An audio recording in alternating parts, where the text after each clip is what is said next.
This episode of the podcast is brought to you by Shirts for the Scene. Head over to the popkoproject.com and you can purchase your favorite band t-shirt today. We are raising money for the local artist in northeastern Pennsylvania whose income was drastically affected by COVID-19 in 2020. And although we're in a new year, bands will continue to struggle to perform like they once did. So grab a shirt, support a band. The proceeds of each sale go right to the bands whose shirt you are buying. Once again, head over to thepopkoproject.com and grab your shirt today. Shirts for the Scene is made possible by Axelrad Screen Printing. Visit them today at axelradarmy.com.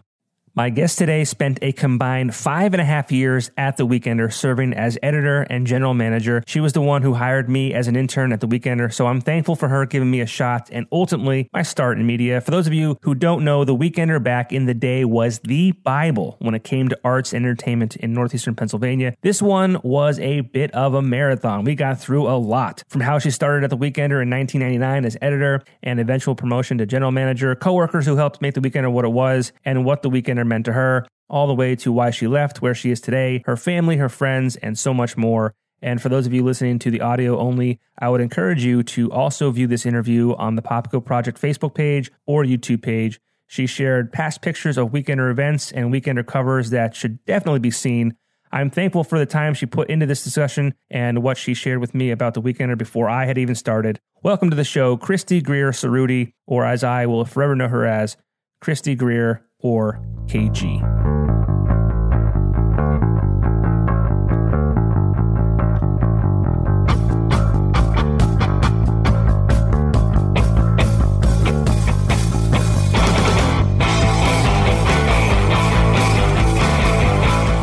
Kristie Grier, KG. How are you, Joe Popko? Good, how are you?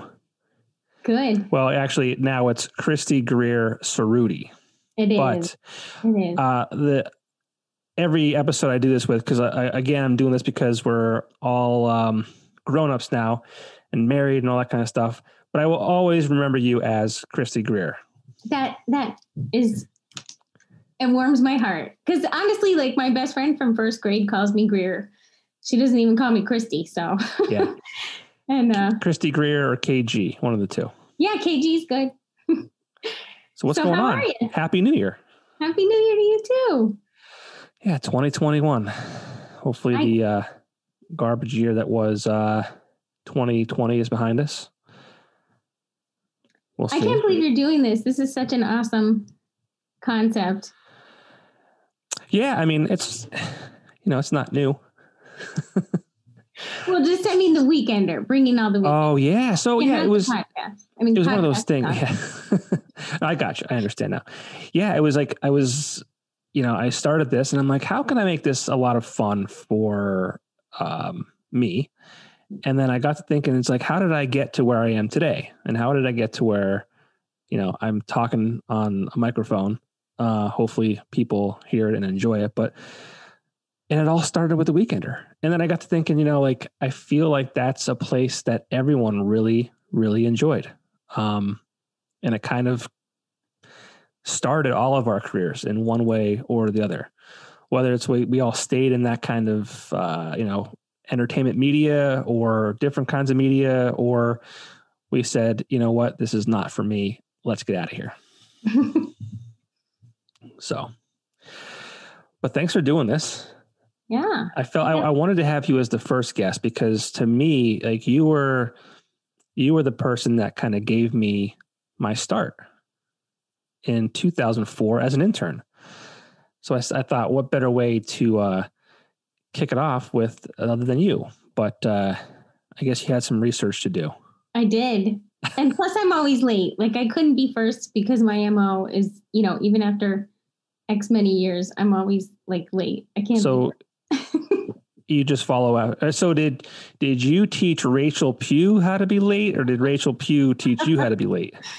Well, I feel like, stories she tells me when she was a kid, I feel like we have the exact same. I think we were a perfect match. I think we were both just equally. But the risky part is now when we ever have to catch a flight together, there's like 5 different alarms. I'm usually later now. She's usually. Oh, no. Wow. Well, that's not good because she's always. What is going on with this microphone? I don't know. It's awesome. No, it just like cut out on me again. Can you hear me? No. Yeah. Sorry. All right. It's like serious business there on your end. Oh yeah. Like high tech, very high tech. A Yeti microphone. Maybe one day I'll have a studio for real. You will. I but feel like for now, you're natural. For now, I'm just going to sit in my downstairs basement bar and look like I'm in a castle, I guess. I love it. So what's new? What's exciting? What's going on with Kristie Grier? Trying to think. Like, so, it's I'm going to start with this week because you gave me. So I felt like I was on a mission, and I had the most fun this week because I was actually talking to like so many people who were in my life at the Weekender time, and still are, but like I don't talk to them every day. And I was doing research, like I said, and so I talked to Joe Student, I talked to Shelby Roeder, I talked to my old roommates who were like dragged into and Matt Ceruti, obviously, because we met while I was GM at the Weekender, and he was on a cover once. He lives with me still today. So good. That's good. He liked me enough to like continue the relationship there after all those years. So, but everybody, so I have to tell you this because I've been watching your videos. It was so great to see, Mike and Tiffany and Leslie. And I feel like there's like a common theme when people talk about it, but even like Shelby last night, she said it and she said that she felt like there was like it was magical. Like it was a weird magic that like, and everybody, I almost feel like everybody says it was their favorite job. Mm-hmm. So, I mean, I feel like it's in my top 3. Yeah, for sure. You have to say your current job right now is probably your favorite, right? Yeah. Well, I mean, you have to say that, right? The Weekender was just like, like fun. Even when it was work, it was always fun. I mean, dentists are fun. So that's what I'm doing now. I'm working at Benko Dental, and it's sort of like a national dental distributor. So we sell dentists everything from interior design of their offices to toothbrushes for their patients to drills and stuff that's scary. So, but I don't make anything there except for the blog. I write a blog called The Daily Floss, which is just like Rachel and I debated many times. So Rachel's my boss now. Right. So all those years later, and she actually got me to Benko, which was cool. And so we work on a magazine together for dentists, which again is more exciting than you think. But I learned a lot, and our magazine is we work with Forbes when we put it together. Oh, cool. And so Randall Lane, I got to meet him, the chief content officer there, and he's just legendary, I think, across the board with media and everything, and his team. But I laugh every year because we have an event in New York City, not this year, called we take the 40 under 40 America's Best Dentists, which, it's all different criteria, but they come to New York, they converge. And so my job is to like interview them and, do social media of the event and live coverage.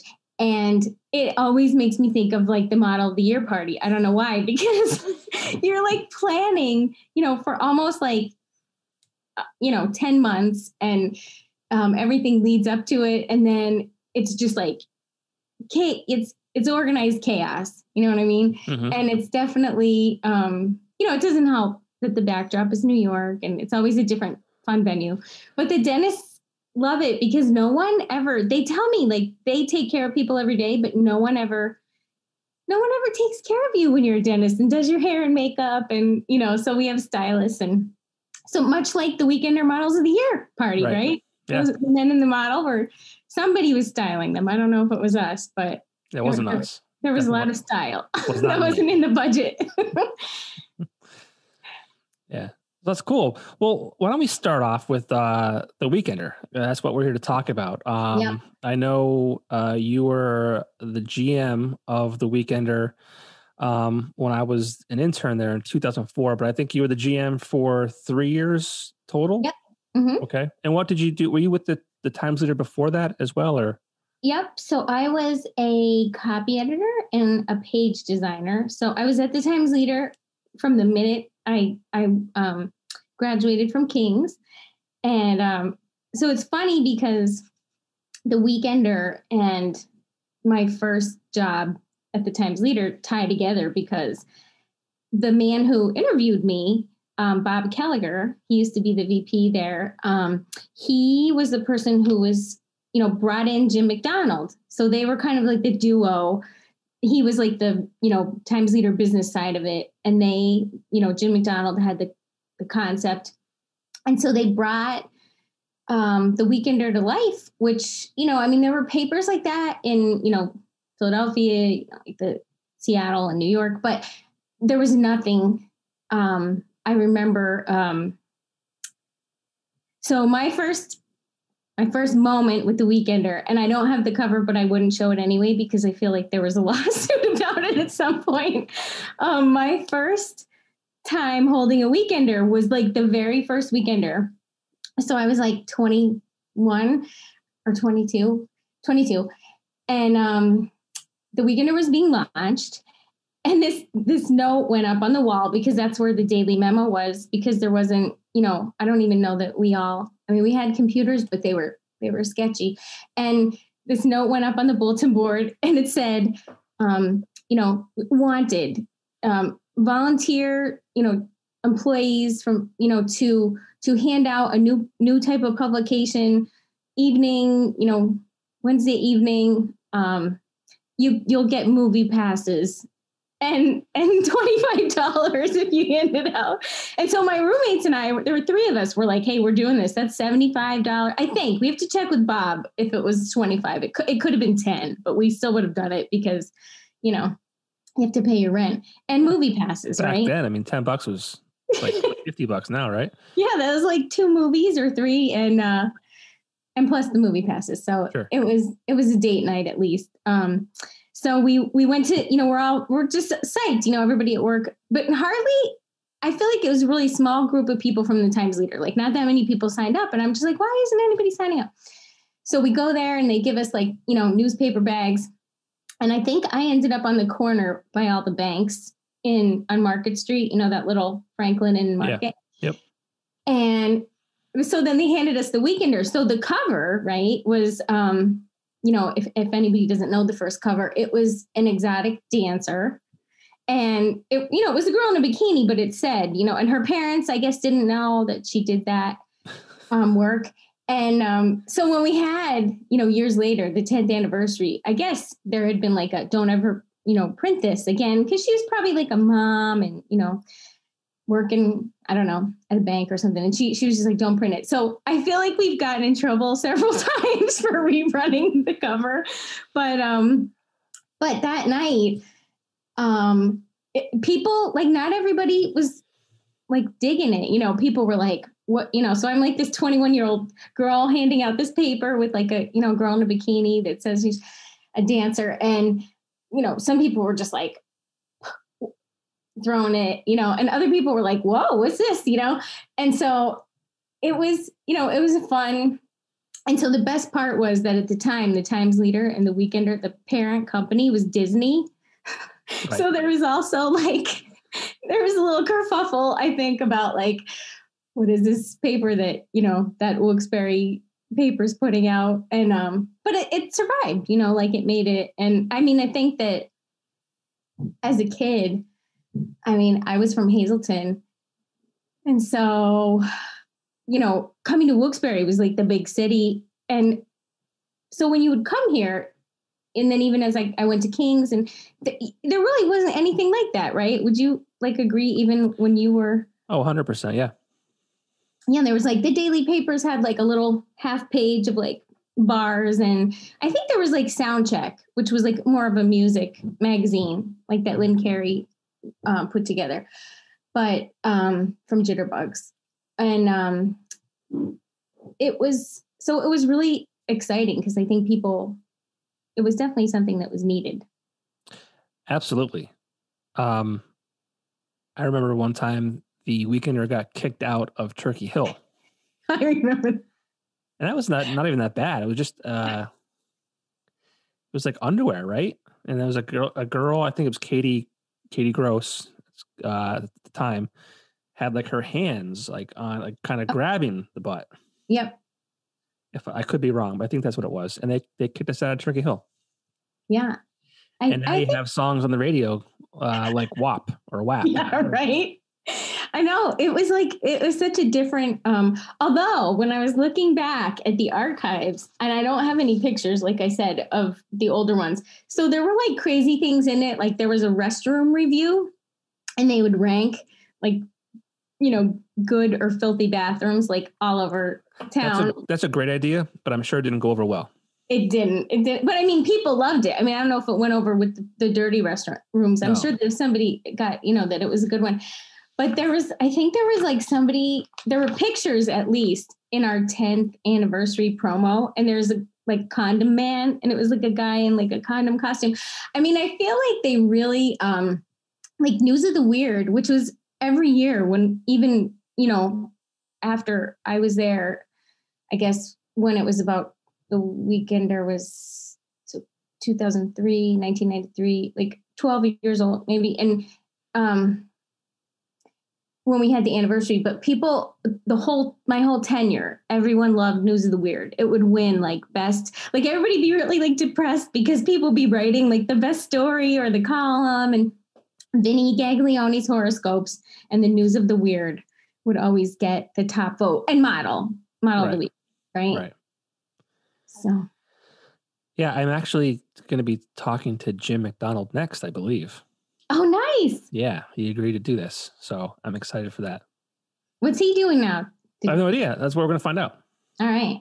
I ran into him over the years because later, and I mean, we can talk about that later, but so before Banco and after the Weekender, me and a group of Bob Kellier, the guy who hired me at the Times Leader, he was from Philly and he lived in Levittown, which is in Bucks County. And he called me and was like, oh, the Weekender's doing really great. I still keep up with it. Jim and I stay in touch. And I want to launch a paper like that here in the suburbs of Philly. And so, ended up like, I think at the time, Jim was running maybe Metro, which was, like the paper that was on all the subways near Philly and stuff. And he may have done it in other markets, but I remember that. I remember asking Bob what he was up to, and he said that they stayed in touch. So that's cool. Yeah. So you became the GM of the Weekender. I mean, what did that mean to you? Because I asked that question because I remember when I was an intern in 2004, I said to myself, one day I want to be the GM of this weekly. So, and I know what it meant for me, but what did it mean for you? And you spent 3 years as the GM. Like, talk a little bit about just the 3 years there and kind of sure maybe the stamp that you left. Okay.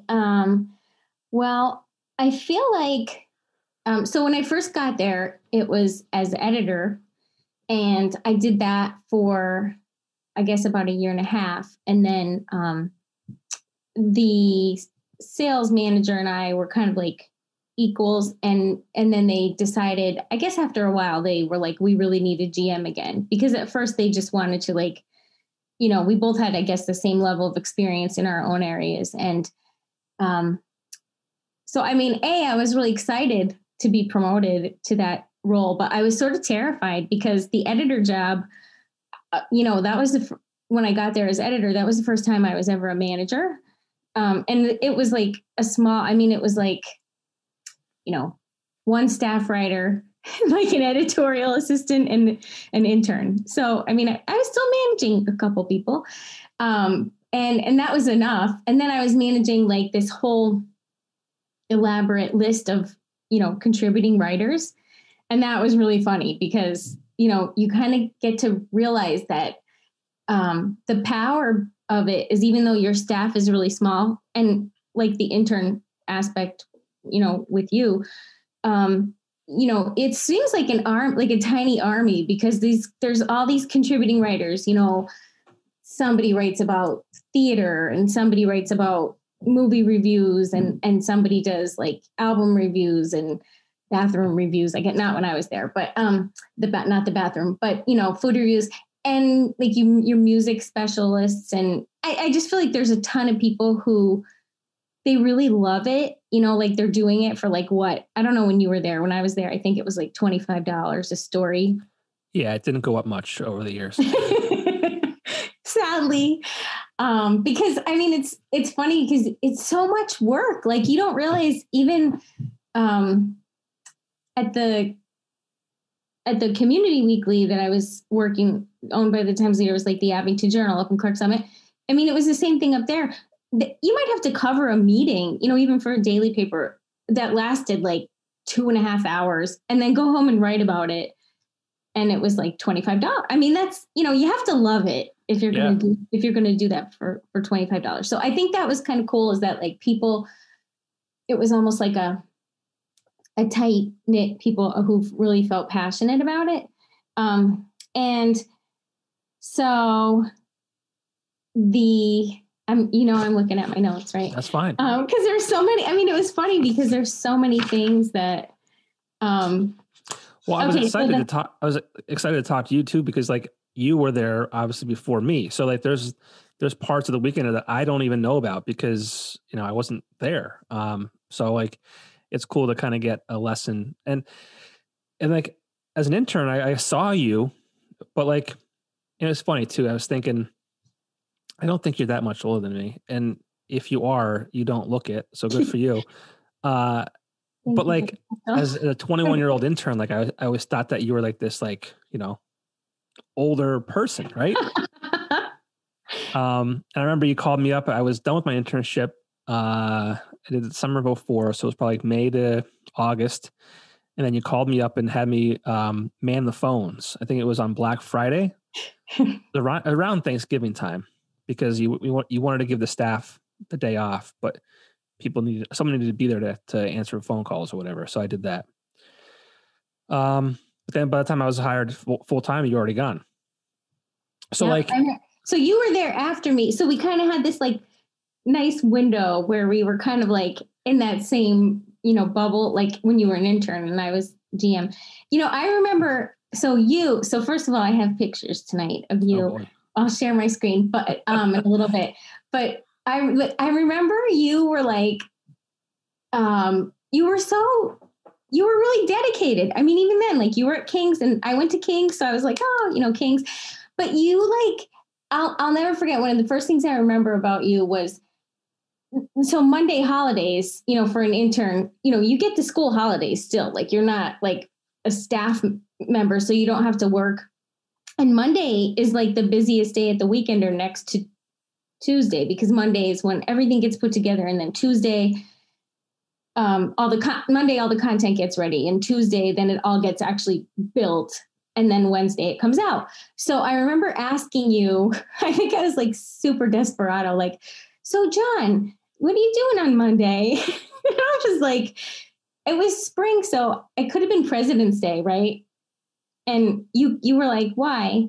And I was like, oh, I think we have, like, I have a bunch of stuff to do for deadline. You want to stop in for a couple hours on your day off, school, holiday day. And you were like, yeah, like I remember you didn't even think twice about it. And I mean, maybe you were thinking twice about it in your head, but you like came in and you hung out like really long time. And like, we got to know each other. And I felt like you cared already. Like you were an intern.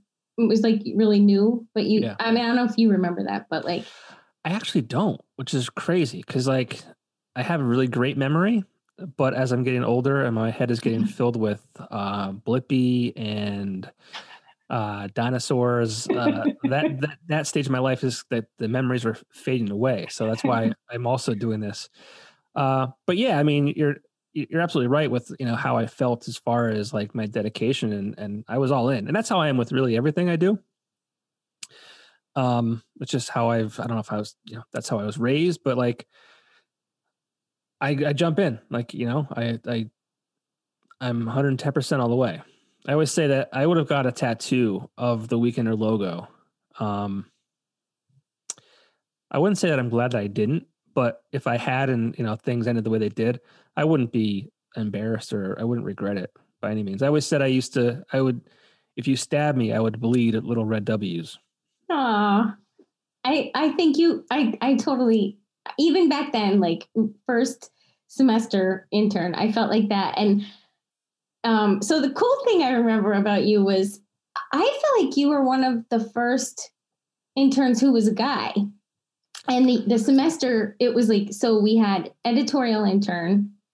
And then I think at one point we had a sales intern who was a guy as well.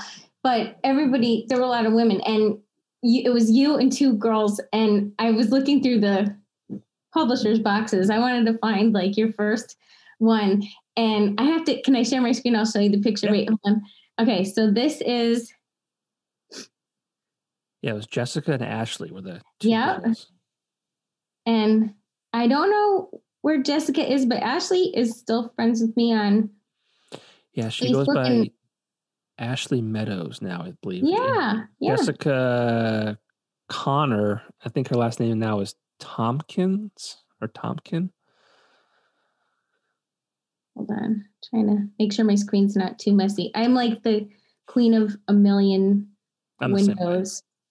My desktop's a mess, and I have 1,000 windows open too.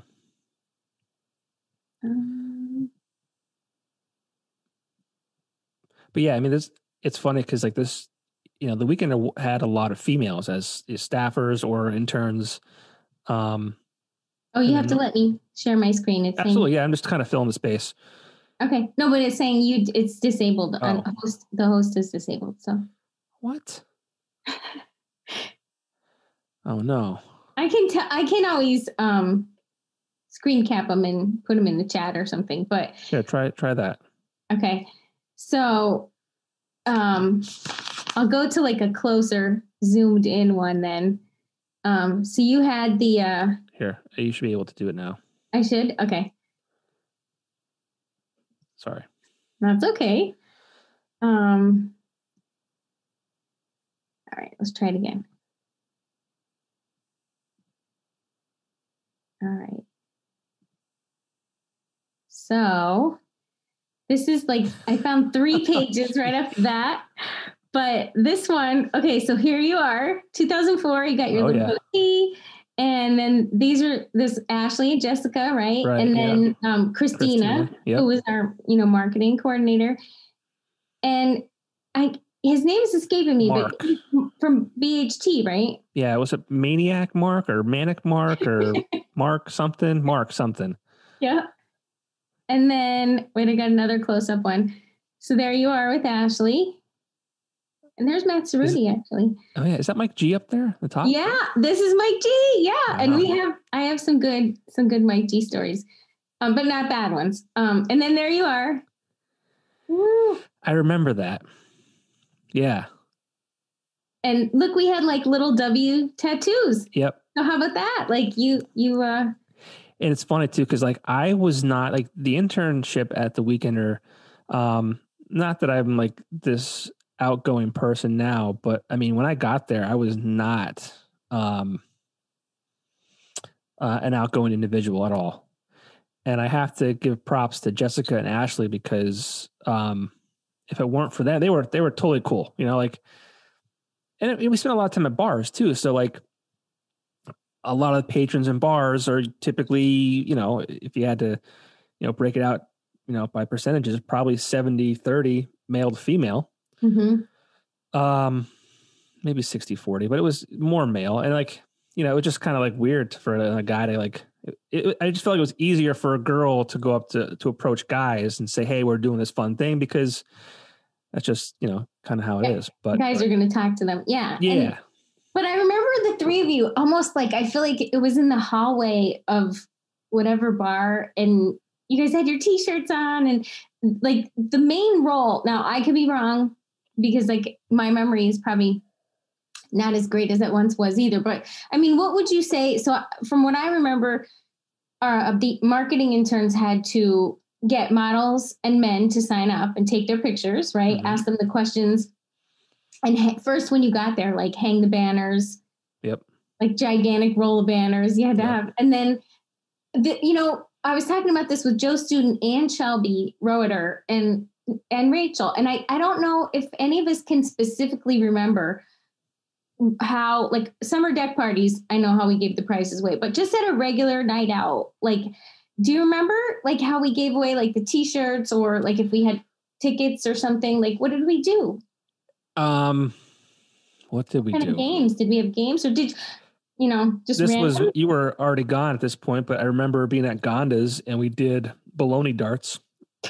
Rachel remember that because she was like, that was like maybe her claim to fame in her own mind was she just wanted to do like baloney darts. She and I think she got the idea from King of Queens, and she just wanted to play baloney darts. So we just had a whiteboard and we drew a bullseye thing on it, and we went to the store and got baloney, and we had people toss slices of bologna at this board. People did it. They had fun. Yeah, I think that somewhere like the competitive spirit comes out in people if, to get like I wouldn't say it's any t-shirt. And that's why I think the Weekender is powerful. Because like a Weekender t-shirt, it's like we didn't have a ton of them. No. Our budget was not huge.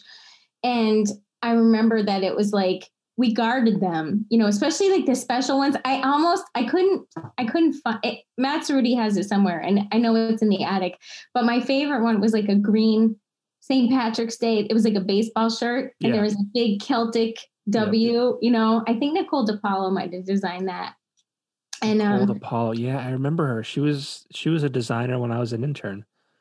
Yeah. And she's like, I think she's like, Joe was saying she's like a published author now. And really? I mean, yeah. And I have, like, I feel like we, so we all kind of got like those same, scrappy, underdog start, at the Weekend. It was like a little, it seemed like little, but it got to be really huge. And then, everybody went in so many cool directions. Like you were saying, like either stayed in, publishing or entertainment. And then some people like did completely different things. And I think it's kind of exciting to see like where people end up. But is there more? Oh, what's that? Is there more here? Oh yeah. So okay, so not you specifically. So the one event that I was gonna say, I know how we gave things away. So the Weekender deck series we came up with because it's like warm here for like 2 hours in Northeast. And so everybody wants to go to the outside bars. And I remember we sat around thinking like, what can we do? And like, we got the idea, like now you see them, it'll have like all the locations. Like I think they used to have them at the shore, like all the bars, the locations and the sponsors on the back. And so we came up with this, we got sponsors and we came up with the summer deck series, but we were like, oh, how can we make it fun? And I just remember like, I think it was this joke. Like, we're like, okay, well, we have to make it, how could it be a summer deck party? And we're like, we need to do like games that you would play at your like family reunion. And, so we're like egg toss, and everybody's like, no one will do an egg toss. So then we got to like hula hoop, and we're like, everybody do hula hoop. And Shelby, I have to say, like, can you see Rachel in the top picture here? So Shelby is she's in this picture somewhere. I think she's below down here, but she was like the star hula hooper. So if ever we couldn't get people going, like she could just hula hoop for like 3 days. Like that was like a huge like I could not do the hula hoop really well, but we did. So we're like, okay, hula hoop, limbo, easy enough. And then somehow we came up with pass the fruit. And I feel like, was that one of your jobs to go get fruit like before the event? I would get the corporate card, and I would have to go buy fruit, bananas, pineapples, I think it was. Then smaller pieces like oranges or whatever. Kiwi, really small. Kiwi, yes. Yep. Yeah. My favorite one was, do you remember? I don't know if it was probably like a new fruit. Like you probably had to get it at like Wegmans, but it was like the horned melon. It was like orange and it had all these bumps. And I remember that like thinking like, oh, this will be fun. And like people would get hurt. Like they would be like, it was almost like a cactus, right? Yeah. But I mean, people, you could see these people with the banana. Yeah. And I mean, it was just like really, it was just fun. And people, and some, I mean, a lot of people didn't know each other, you know, so it was almost like a match, you know, people could match up, but you could, for that one, you could win like concert tickets to Montage.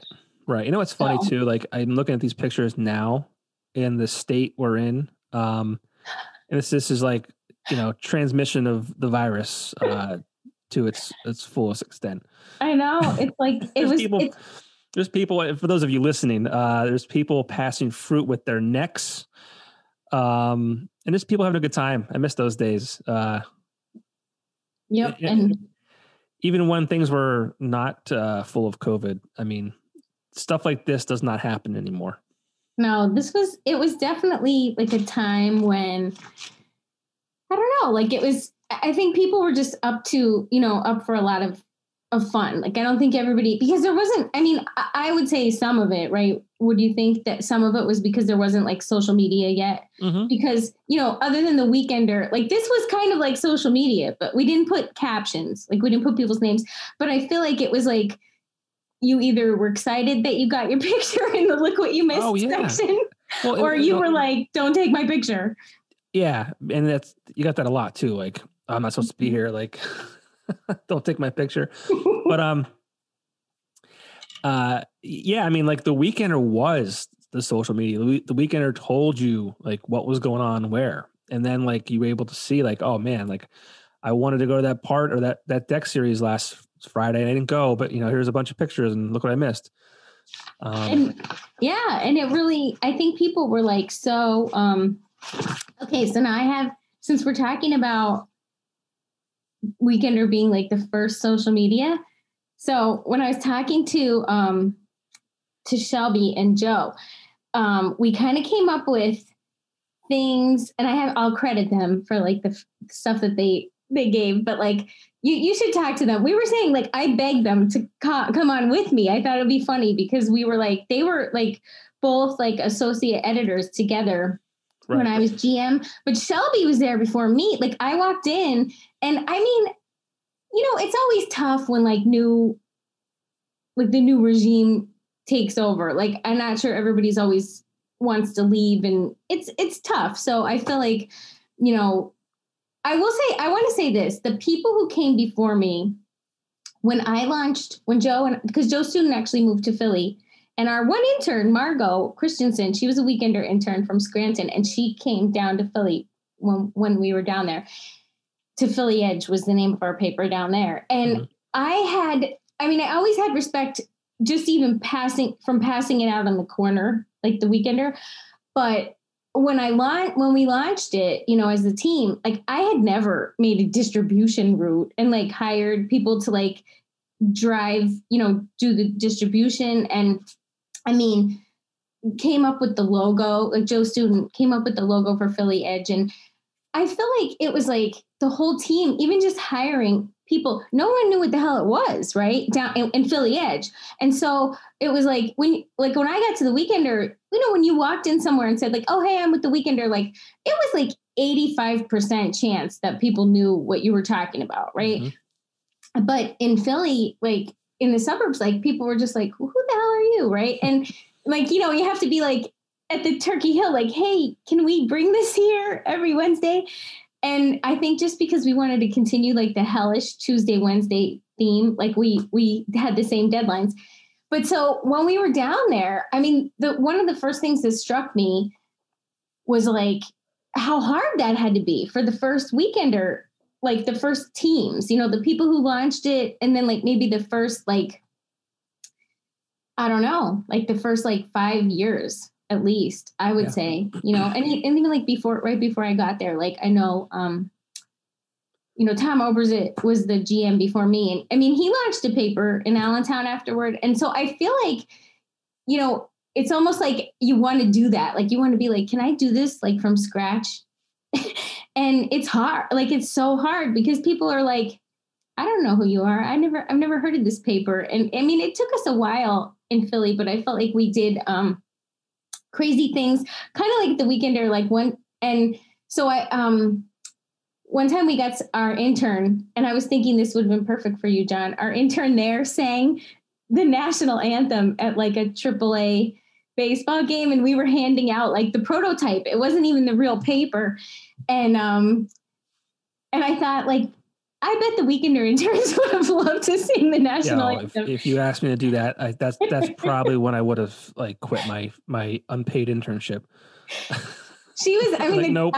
I wouldn't do it either. I mean, I used to do, don't tell my dad, but I used to have to do like a shot before I got up to introduce a band. Like I'm not like, I talk a lot, but I'm really not like a person who like wants to get up on stage or, God forbid, sing. And definitely it's not easy. No, definitely not. I mean, I've done it probably 1,000 times and I'm still, it's not something I want to do. But some people live for, honestly, some people are like naturals. And I remember when I came back from Philly and I was working in Clark Summit at the Abington Journal. It was like a community weekly, and we would have a best of the Abingtons, which was like the Weekenders Reader's Choice. And I called Rachel one day. She was working in marketing at the TL Times Leader and also GM of the Weekender. And I was like, hey, can you do me a big favor? Can you like wear something cool and come up and MC the best of the Abingtons? And she was like, why? I'm like, because I hate doing it. Like I love the people and I would walk around all night. I would take pictures and I like to give out their awards, but I just really hate like the microphone thing. So when you have that giant microphone, even though you're not singing the national anthem, I'm impressed. Does it make you nervous? Does the microphone make you nervous? I definitely. Well, it's a little nerve-wracking. Well, you're the second person who has commented on my large microphone. It's significant. It's significant in size, John. That's the first time anyone's ever told me that. See, now I feel weird because you were like the intern when I was there. It seems like wrong to say that. Well, well, that's fine. It's like you don't have to tell me how old you are unless you want to. Yeah, I'll think about it. All right, because I just like it's funny how like when time goes on and like I was just like timid, like young intern. I was like very I wasn't outgoing at all, and I just viewed you guys because you had full-time jobs running this cool paper, and I was like like I just had you guys on this this level, and not that I don't still hold you guys to a high standard because I definitely do, but like. It's cool that like we can like talk about, just life now and not be like, you're my boss and I got to like listen to what you say. And it's. Yeah, you can hang up. You can mute me at any time tonight, John. You got the power. I could do that, can't I? Yeah. Don't mute me, please. My husband and my daughter, like I think do that to me like a lot. No, I wouldn't. Okay, so I have to go back. So trends. So the Weekender, social media. So Shelby and Joe, we were talking about all the things that the Weekender was, ahead of the trends on. And so when I was there, one of the things I started, they had food reviews for sure. Like they did wing reviews. And I know Tom did like under $5, like cheap lunch kind of thing.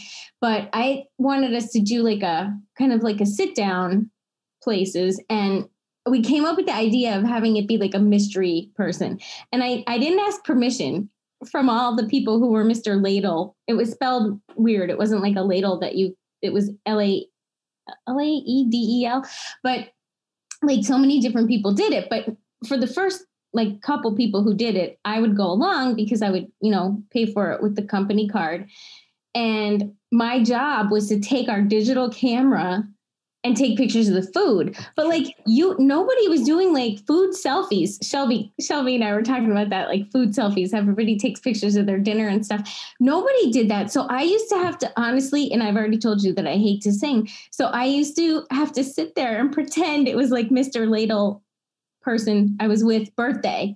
And I'd be like pretending to sing happy birthday and taking pictures, like pull the camera out, take pictures of the food. Oh, geez.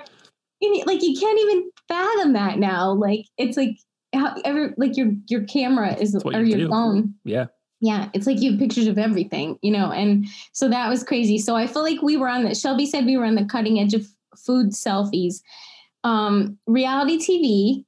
So when I was the Weekender, it was like the first ever, I feel like, Survivor, and the first ever Bachelor was while I was at the Weekender. And so we came up with like a local Bachelor, and we got like, people who were, celebrities in the area. There was I think there was like a penguin. I know there was a penguin who did Survivor, like Dennis Bonby. And I feel like we had, like TV personalities and stuff.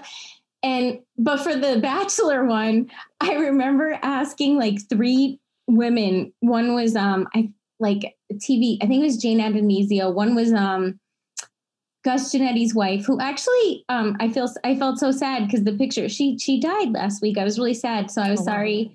I know. And the other one was Paige Belitsky, and she does she's big in the theater scene, like still in Lackawanna County. And so we ran like these bachelors, and each week, we talked to like 2 of them. And then the moms would rank them. Like these women would be like, no, I would never let my daughter go out with him. No, he's kind of a jerk. Or it was funny. Like the guys put themselves up. And Survivor, it was almost like a reader vote, so like it would be each week 2 people, like you'd have to vote for people who you wanted to stay in the Weekender Survivor. And then at the end, there was like a big party at the Woodlands. And, but I always remember, I think it was down to like the penguin and like Don Randazzo, I want to say, like, I don't want to get it wrong. I was so afraid to like get things wrong, but she was like she's in the area. And at the time she was like she was like the mayor of the Woodlands. Like she was the bartender and everybody knew her. And so she was up against a penguin. And I want to say I think she won. I will have to ask Dawn, like she'll have to put a comment. I'll tag Dawn in the yeah, tag Dawn. But okay, so reality TV, the food selfie. Okay, I'm going to show you a couple crazy covers. One was, and this was Rachel Pugh's best friend, and she said that I could totally show the picture.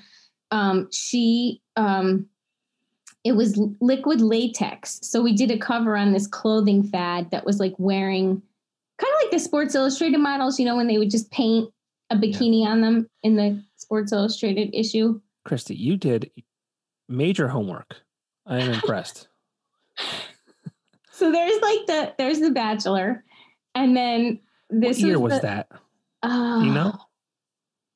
The Bachelor was definitely 1999. Oh, okay. Because it was like my first, like I was there in the fall of 99. So I feel like it was either 99 or like right into the beginning of 2000. And we had like swingers, but okay. So this is my favorite one over here. This is it was a trend. So I had gone on vacation with my best friend to London. And when we were there, we were at a bar. So first of all, like all the beer you drink like warm in London, like room temperature. So that kind of grossed me out because I like cold beverages, right? And the one bar we went to, somebody handed us a can and they were like, "Oh, here, this is new. Try this." And I think it was Red Bull mixed with vodka, but it tasted like Smarties and like candy. And I was just like drinking them. And the next day I was really sick. And so I come back and like a month later, we get a call from Verastro and in the distributor. And they were like, "Hey, Ken Cooney, I remember, was like, "Hey, can you guys, do you ever hear of this Red Bull? You want to do can you run a picture of it or whatever?" And we were like, I'm like, "I know what that is. Wait," it's like, so Shelby, she found like, I think there was one story like in like, I don't know, Time or like, like a Rolling Stone or something. And she sourced it, but she also like found a whole bunch of other sources. And the story ended up getting picked up. They paid the Times leader, like it was a website called Alternet, and they picked up our Red Bull story. But on the cover, we were like, well, we're not just going to put a can of Red Bull. So there's Mike G. he agreed to like be on a pogo stick in the parking lot. And I mean, that was just dedication, to because pogo stick, I mean, I don't know if you've ever tried. I tried it that day. Like, it's really hard. When I was younger, yeah, I could do it, but yeah. I wouldn't dare now. No, so just trying to get him to be up on the pogo stick long enough to take the pictures was so hard. Yeah. But I mean, that was like a kind of a cool thing that like Red Bull was not even, I mean, I think it was new in the US and our story got picked up about it. So we were like trendy. And then Shelby also said she did a story about B-Boys, which was like a troupe of like breakdancing was kind of coming back, like a resurgence. And locally, it was all across the US, but she remembered interviewing them outside of Gold's Gym, which is like, was kind of right by Kirby Park, I think, and Amnesia. Yeah. It was like all there in that complex. And she was like, middle of the day, like a bunch of guys, like they were the B-Boys. They were like doing like break dance moves. And we did a story on them. And I don't know, we did speed dating. We did before there was like Match.com or anything. We used to have weekender night outs that were like speed dating. I think I was hired full time. I feel like Rachel and I went, I want to say it was Shakers. I could be very wrong, but Jeff Walker was there with KRZ. Yeah. Yeah. And we did, I know one was at the new staircase that was on the bypass at that time. And one was at Whistles in Scranton, which is now like Hail Mary's, right? Right. And so it was, I remember begging like my friend Matt, like 3 people I knew. I was like, please, we don't have enough contestants. And once we get there, like I knew we could get people to do it, but we had to have a couple people who we knew would do it. And now like you see it on like sitcoms and stuff and TV shows where like, the buzzer goes off and you switch tables and it, so like that we kind of, started, we were the first people to do that in the area. And that was kind of funny. So I don't know, like I felt like we had we were ahead of our time, like the Weekender always was, restroom reviews. Who did that? When they nobody, because that's right? Bad. That's not going to make you money. That's right? Like writing a bad food review and then saying, hey, you want to do an ad? Not going to happen. No, but you know what we did with food reviews? I remember this, and it goes back to like, we wanted to have like journalistic integrity. Like we weren't doing like investigative stories usually, but like we didn't want to be like, if you buy an ad, you get a story kind of thing. Like we would, but I remember that my favorite thing was that the sales team and the editorial team and marketing, like everybody had one big staff meeting, right?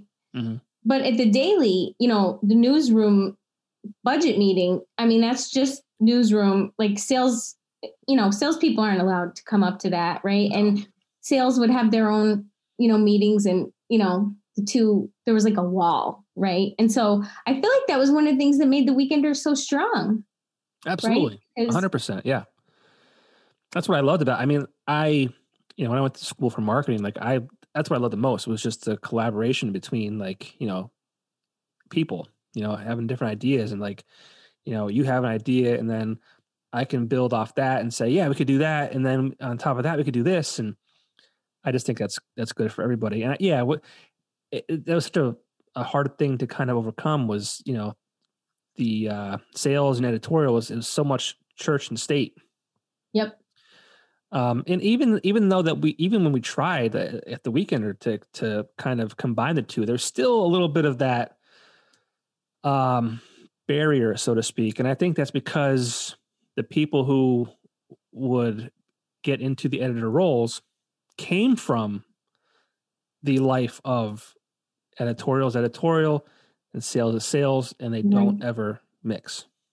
Right. And I mean, I did, I came from the newsroom, but so I tried to be a good copy editor. Like we didn't have a lot of typos when I was there, but I really felt like there was a lot to be gained because, like the sales reps, like I'm sitting at my desk like half the week, but the sales reps are out all week long. So they know like what's opening. They know like all the gossip, you know, they know like everything, like they know the bar owners really well. So they know when like there's a new bar coming to town. And I mean, they were like on the pulse, you know, like our Scranton rep, MJ Patterson, like when I got there, she had been there a while. It was her and a guy named Shorty. And that was his nickname, obviously. And another guy named Jeff Pepe. And like she had Pittston to Scranton, like locked down. And we didn't even really distribute much in Scranton. Like she was the one who got like, I feel like Mark's tattooing and like, you know, so I just felt like there were really good ideas that would come from the sales reps and from like marketing. And I think that you always had to like make sure that, so back to food reviews. So that was really tricky because food reviews, we would try never to like go to like an advertiser's place, but they wanted, like, they were like, hey, why aren't you reviewing like my restaurant, you know? Right. And so, I mean, think about it when you go out to dinner here. I mean, how often do you get something like awful, right? It was not often, right? People care about their businesses and stuff. But I remember for some reason, it was like the sandwich one was always like the lunch one was like the bane of my existence because, you know, sometimes the sandwich shops would come and go, like delis and stuff. And I remember like there was this one advertiser and like, I was like, hey, you know what? Like, let's just order lunch from there on Tuesday. Like you guys did that when on Tuesday you would order lunches together and stuff, right? Yep. Or dinner. Yeah. Because you couldn't leave your desk on Tuesday. And so I can't remember which rep it was, but I feel like it was a guy or maybe not. And they went and got like lunch for all of us. And like, it was really gross and the stuff was just bad. And so that was when I came up with the policy, which this was my policy. I don't know if it stayed this way, but my policy was you had to, if it was bad, they got 2 shots. So like, if it was really bad that you were going to, I mean, if it was like mediocre, you would give it like mediocre stars. But if it was really bad, they would get 1 more shot. And then we would really say that it was really bad. So I feel like we lost a couple delis along the way or like, I don't know. And the sales rep, I remember, would be in my office like, you can't print this. And I would be like, I am so sorry. Because you know me, like I would feel terrible. I would be like, I'll call them tomorrow. Like, I'm really sorry, but we have to run it because their food was bad, you know, and it was cold or it was like a bug in the salad or something, you know, gross. But I mean, I think that's one thing people are afraid to do now is, you know, be honest about, you know, food or, you know, cleanliness or whatever it is. There's definitely not people doing that. And then, I mean, people who are doing it, they're doing it via Facebook or on Yelp and they're, you know, behind a keyboard to do it. That's one thing I struggle with in general. And that's not just NEPA, but I think it's just across the board is like people who are afraid to be honest about the experiences because they don't want to offend anybody. They don't, and especially now in today's world, it's like, if you do that, you know, you can get canceled. Yeah. And that kind of, I feel like that's something that was always there, but I feel like because, you know, I mean, it's sort of sad, like the situation that like newspaper and media and stuff is in. So like, it's much harder, I would think, to be, you know, radio. Like it's just harder to like, you can't to run any kind of business like that. Yeah. You can't risk the backlash. No. But then, okay, so then I had to tell you, so before I show you the one last, it was the liquid latex picture. I didn't show the local person. Like this girl wasn't Rachel's friend. This was like a wire picture. So the one thing that I remember about the Weekender, and honestly, like everybody I talked to, like Rachel said it and Shelby said it and Joe and, you know, my friend Melissa Miner and like, just like all these people, if you worked at the Weekender, pretty much like everybody except your parents was going to do stuff for the Weekender. Like, and sometimes your parents, like you'd beg them to come to an event at like a restaurant if it wasn't going to be crowded. Not mine, but like, I mean, so people like, just like you said, they had that little red, they bled like little red W's and they would just bribe like everybody they knew to do crazy things. So Rachel's friend, I wasn't there very long, and her friend would see this green, her picture's like below it, but I kind of cropped it off for her. But she let us like go to her house and like try out this liquid latex. And like my friend, I have to admit, the photographer we brought was a woman because we just didn't want everybody to feel like uncomfortable. That's Vicky, right? Yeah, it's Vicky. And I asked hold on. This is crazy. That, and I'm sorry to cut you off. I really am. That girl in the bathing suit? Yes. That is my sister-in-law. Come on. Yeah, her name's Lisa. Yeah. Holy shit. We've my wife's brother, that's his wife. She, when I first met their family, this is going back 12, 13 years ago now. And, it's always the same thing. What do you do? Or what have you done? Blah, blah, blah. And when I said I was, because when I met Amanda, I was still at the Weekender. She's like, oh my God, I was on the cover of a Weekender. And this is the one. Is this it? Are you kidding me, shit. John? And you didn't even know that I was bringing pictures. I had no idea. I told you I had surprises, but I mean, oh my goodness! I cannot wait to tell her about this. The funny thing is, the other girl, Megan, she was our staff writer at one point, Megan Rollins, and she's like digital media now. She's a great writer, and but the person who took the picture. Megan did not want to be in this picture, but the person who took it was like one of my best friends. She was an intern. She was, I think, one of our first photography interns, and her name's Danielle Antonello Smalley. And she takes pictures for like Mohegan Sun. I mean, she goes like up and down the East Coast. She does like photography for she has her own business, and she's incredible. But she was our first intern, and she went to school for photography in Philly. And so she and Megan were like best friends. And so we had to do this summer picture. And I was like, Danielle was like, Megan, please. We were all begging, you guys have to find us some people. So that was a kiddie pool, number one. It might look like a really cool luxury swimming pool, but it was like one of those little blow up kiddie pools. Yeah, I thought it was like a tube. Yeah, that was on the budget. We got that on the budget. And then so the one above that, I can't believe you know that person, John. I cannot believe this, because when she told me this story, I don't remember if I just saw that cover just going through the archives by accident, or if I'm just, she told me about this. I'm actually texting her right now. That's insane. Well, I'll give you this. I'll send it to you in a Dropbox, the PowerPoint. No, that's so funny. That's amazing. This is why I absolutely love doing this right now. Just because there's stuff that happens like this that I'm like, wow. So that was the other thing I was thinking about the other night, that Northeast PA, and I mean, I'm sure everybody says this about where they live, but I think Northeast PA is somehow a weird, that, 6 degrees of, separation, because we were on our honeymoon in Rome, and we met a couple from, I think they lived in Philly, but they were originally from, it was an older couple. They were originally from here. I mean, I've been really random places, and someone will say oh yeah, when something about a brewing, Lion Brewery, or you know what I mean? Just just a church, or a church picnic, or, I mean, people from Northeast PA do a lot of cool things, but they find each other everywhere. Yeah. I guess is my point. And then, right.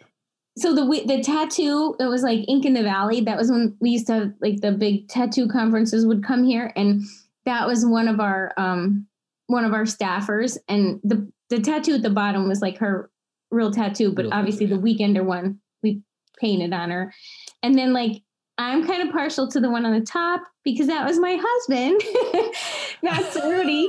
But there's a funny story with that one. So when we didn't have, we had, Michael was graphic designer, but he was in charge of like all of the ads in the whole, magazine. And at one point it was like, and Joe reminded me of this. So one of the things I was really proud of was while I was there, we hit like 96 pages and like 100 pages and stuff. And so that was when I got there, we were like 64 pages, pretty solid all the time. I mean, I don't know. I'm not being competitive. I don't know what it was when you were there. You don't have to tell me. Oh, we were rocking around 98 or so. Yeah. So, I mean, that was like exciting. But that was a lot of ads. So Michael was pretty busy. And so the cover, we would just be like, what are we going to do for the cover? So I remember my first couple months, I mean, it was like a big stressor. Like you'd be like, who's going to take the picture? So I started really like hiring a lot of like freelance photographers. But there were weeks that like we either didn't have the budget, the photographer was busy, or, we just didn't know what to take a picture of, so we did some illustrations and things like that. But this particular week, it was like a country music concert that was going to be up at the arena. I feel like it was like Brooks and Dunn. Like it was big. It was like some Wild West, like it was all these acts. And we were just like, we just didn't want to run a picture of, nothing against Brooks and Dunn, but like, it wasn't like it was, they weren't young, let's say. They weren't like in their 20s. And so we were like, we didn't want to run a picture of that. And so we're like, what are we going to do? And so they were like, we'll take care of this. Like, don't worry about it. And Joe's like, come on, Matt and I, we're going to go take this picture. And so they literally went to the Kmart on the west side. And there was a tiny horse that you put like the quarters in, like kids ride it. Mm-hmm. And so like, I to this day, I don't know if they went to like the Halloween store and got that vest, because Matt Ceruti does not own that vest, but like he does have, that was his hat. And that was like a work shirt. Like I think he was wearing like a work shirt. And so Joe said the two of them, they still would talk about like the crazy looks that they got. Like this guy with like a big, Nikon or Canon, it was a Canon, taking pictures of like another guy like wearing like a cowboy suit on like a kiddie ride outside the Kmart parking lot. But then the people who saw them and were kind of like, what's going on there? When they saw the cover of the Weekender, they were probably like, I saw them take that picture. So I don't know. There were like, people would do, and I mean, I know I'm talking a lot about Michael, but I have to tell this because I thought it was like a really, like a diehard kind of like you would do anything for the Weekender. But then when I was talking to Shelby, she remembered the whole thing. She remembered like everything, like what time we left the building and stuff. And I'm like, okay, it wasn't just me. But so Michael, he would do all those ads. He was so busy. He did like all the design for a while, and he was just dedicated. I mean, like that guy, I mean, he would be at his desk. He never got up. So he drank a lot of like brown soda, like Coke. And now now that like dark soda can cause kidney stones, but like people just get kidney stones. Like my dad had them. He never drank soda. My best friend had them a couple years ago, and she told me it was like more painful than giving birth to her son. And so, but I didn't know a lot about kidney stones, but I knew that like Michael, like he would just be like hunched over, and he was like getting a lot of, like at some point, like this went on, like I felt like it started Monday, but he always had like pain from kidney stones and stuff. But that Monday it was like starting. And so by Tuesday morning, I walked over and I'm like, hey, are you okay? And he was like, yeah, I'm good. At one point, he was like literally like jaundiced. Like his color was so bad. He looked like his head, he was like taking breaks. And I went over to like Shelby and like Joe and like our team. And I was like, I don't know what to do. Like, he won't go home. And I remember like us all being like, but thank God, because we don't know how to do we don't know how to do his job. And so like that was job security, right? But at some point I called his mom. I was like, you need to come and get him. And like they took him to the ER, but before he left, so we had like 25 minutes until they got to the Weekender from Nanacoke. Like Michael was just like, you guys like don't know what to do. And we were like, we can't have the Weekender not come out. So I swear it's somewhere up in my room. in my attic or my basement was like a sheet. Like I was like scribbling, like, okay, if it's an odd numbered page, do this. And if it's an even numbered page, and like Shelby and Joe and I mean, I remember like the whole team, like, so poor Michael, you know, goes to the ER. He definitely, I don't know if he had surgery. We'll have to follow up with him because I apologize. I just know that like I called his mom, but he was staying. Like, what kind of dedication is that? Like you're like gonna pass out from like, he really was gonna pass out from like kidney stones, and you're staying there to put the weekender out. But so we were all just like, you know, we loved him and we're not like mean people. So we're like, you gotta go. And then as soon as he walked out, we were just like, oh my God, like we can't not have the weekender come out. And Shelby told me, because I remembered like you were supposed to put it to bed before the daily paper, like way before. Like the weekender was supposed to be done at like 8:00 at the very latest. But we were always pushing it because we were late, probably because of me. But like we would be sometimes like 10, 11, and like the newsroom and like the press guys we were right by the press guys in our building. And they would come out and be like, hey, how's it looking? Like, this is bad. You guys need to wrap it up. And like the composing room, like production department, like everybody would be like mad. That night, the next day, Shelby told me, she confirmed, because I just thought it was like middle of the night. She said that we left there at 7:30 in the morning. So like, I don't even know how it got printed, to be honest, but it came out on Wednesday. Wow. Like it came out. And so, I mean, you know, I remember like we were just like, whatever we have to do, like we're not leaving until this gets done. But I mean, it was because we also wanted to like do it in honor of Michael, because he was gonna like pass out at his desk from kidney stone. So I mean, that was like, I mean, people would just do like really like anything. I felt like you would do it. And so Shelby, we were also talking, her one boyfriend, we made him dress up like Santa Claus for a weekend or Christmas party at Tink's. And like Tink's is really hot. It was really hot. You know, it was like, you know, a club in Scranton. And like we're like right next to the ale house now. And no one wanted to do it. Like we had a Santa suit and we're like begging everybody, no one would do it. So we literally just bought him shots of Jameson like the whole night so that he was like the jolliest Santa. He was like, come sit on my lap, you know, taking pictures. But like, it took a lot of like, I don't know what Shelby had to like promise that he would, you know, that he would do that. And, and I like, no. And I remember too, like, just like random things, like we talked about, like I would have to like do a shot before I like, but this is like a really embarrassing thing about me. So I had probably never, so I was like 20. No, I was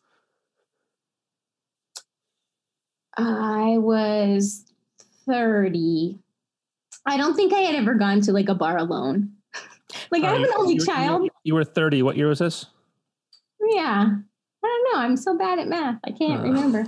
But I remember that I was like, I can't believe that I've never been to like, I've never really walked in a bar myself. Like maybe if I was meeting like one of my friends or something, like because when I worked night shift, I would always have to meet. I would go there myself because I worked until like midnight or 1 on the copy desk. But, you know, like the sports guys would be there or like my roommates would be there. I'd be like begging everybody, like, don't go home.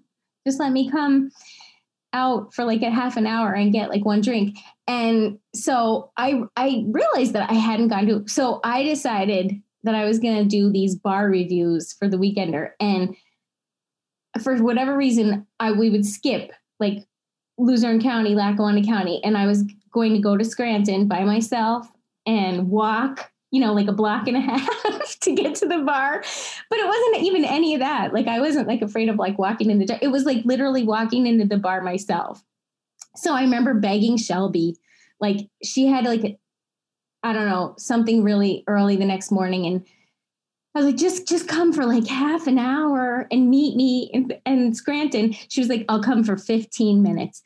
And so I did the bar review of the Bog. That was like my Scranton, like first bar I ever walked in alone, but I wasn't because Shelby was meeting me. And I met like Brian Craig and Rudy and Bob. And like, I just remember like, I didn't know anyone in Scranton. You know, I was from Wilkes-Barre, and, Hazleton before that. So Scranton was, that regional thing. Oh, yeah. I mean, now I feel like everywhere, but it was pretty intimidating. And like the Bog, that's like a hipster, kind of like everybody's cool, and like jukebox is cool, and like everybody knows everybody. And I remember like sitting at the bar with Shelby, and she's like, all right, your 15 minutes are up, friend, I'm leaving. And I was just like, oh my God, like I didn't take any pictures yet. I don't know anybody. And she was like, you can do this. I have faith in you.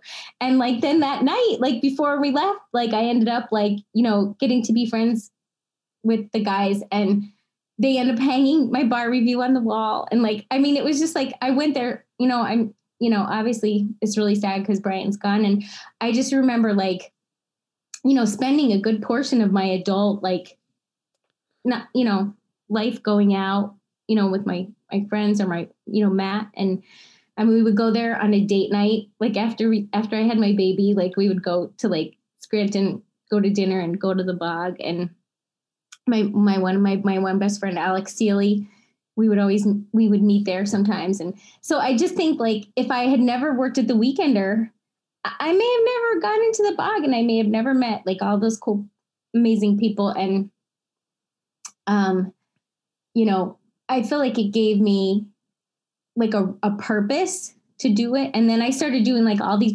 barfly, we called it. And I used to just do all these and just walk up to strangers, and I wasn't drinking because I was working. And I would be like, so what's your favorite thing about this bar? Like corner bars and like hole in the wall bars. And like, it wasn't like always the bigger bars. It was kind of like smaller bars to be like, and take a picture and say like, what do you like about coming here? And like, what's their best food? Like, do they have good wings, or what's their favorite, who's the bartender, And so I just remember like the Weekender gave me like this burst of courage, because I just like, I had to do it.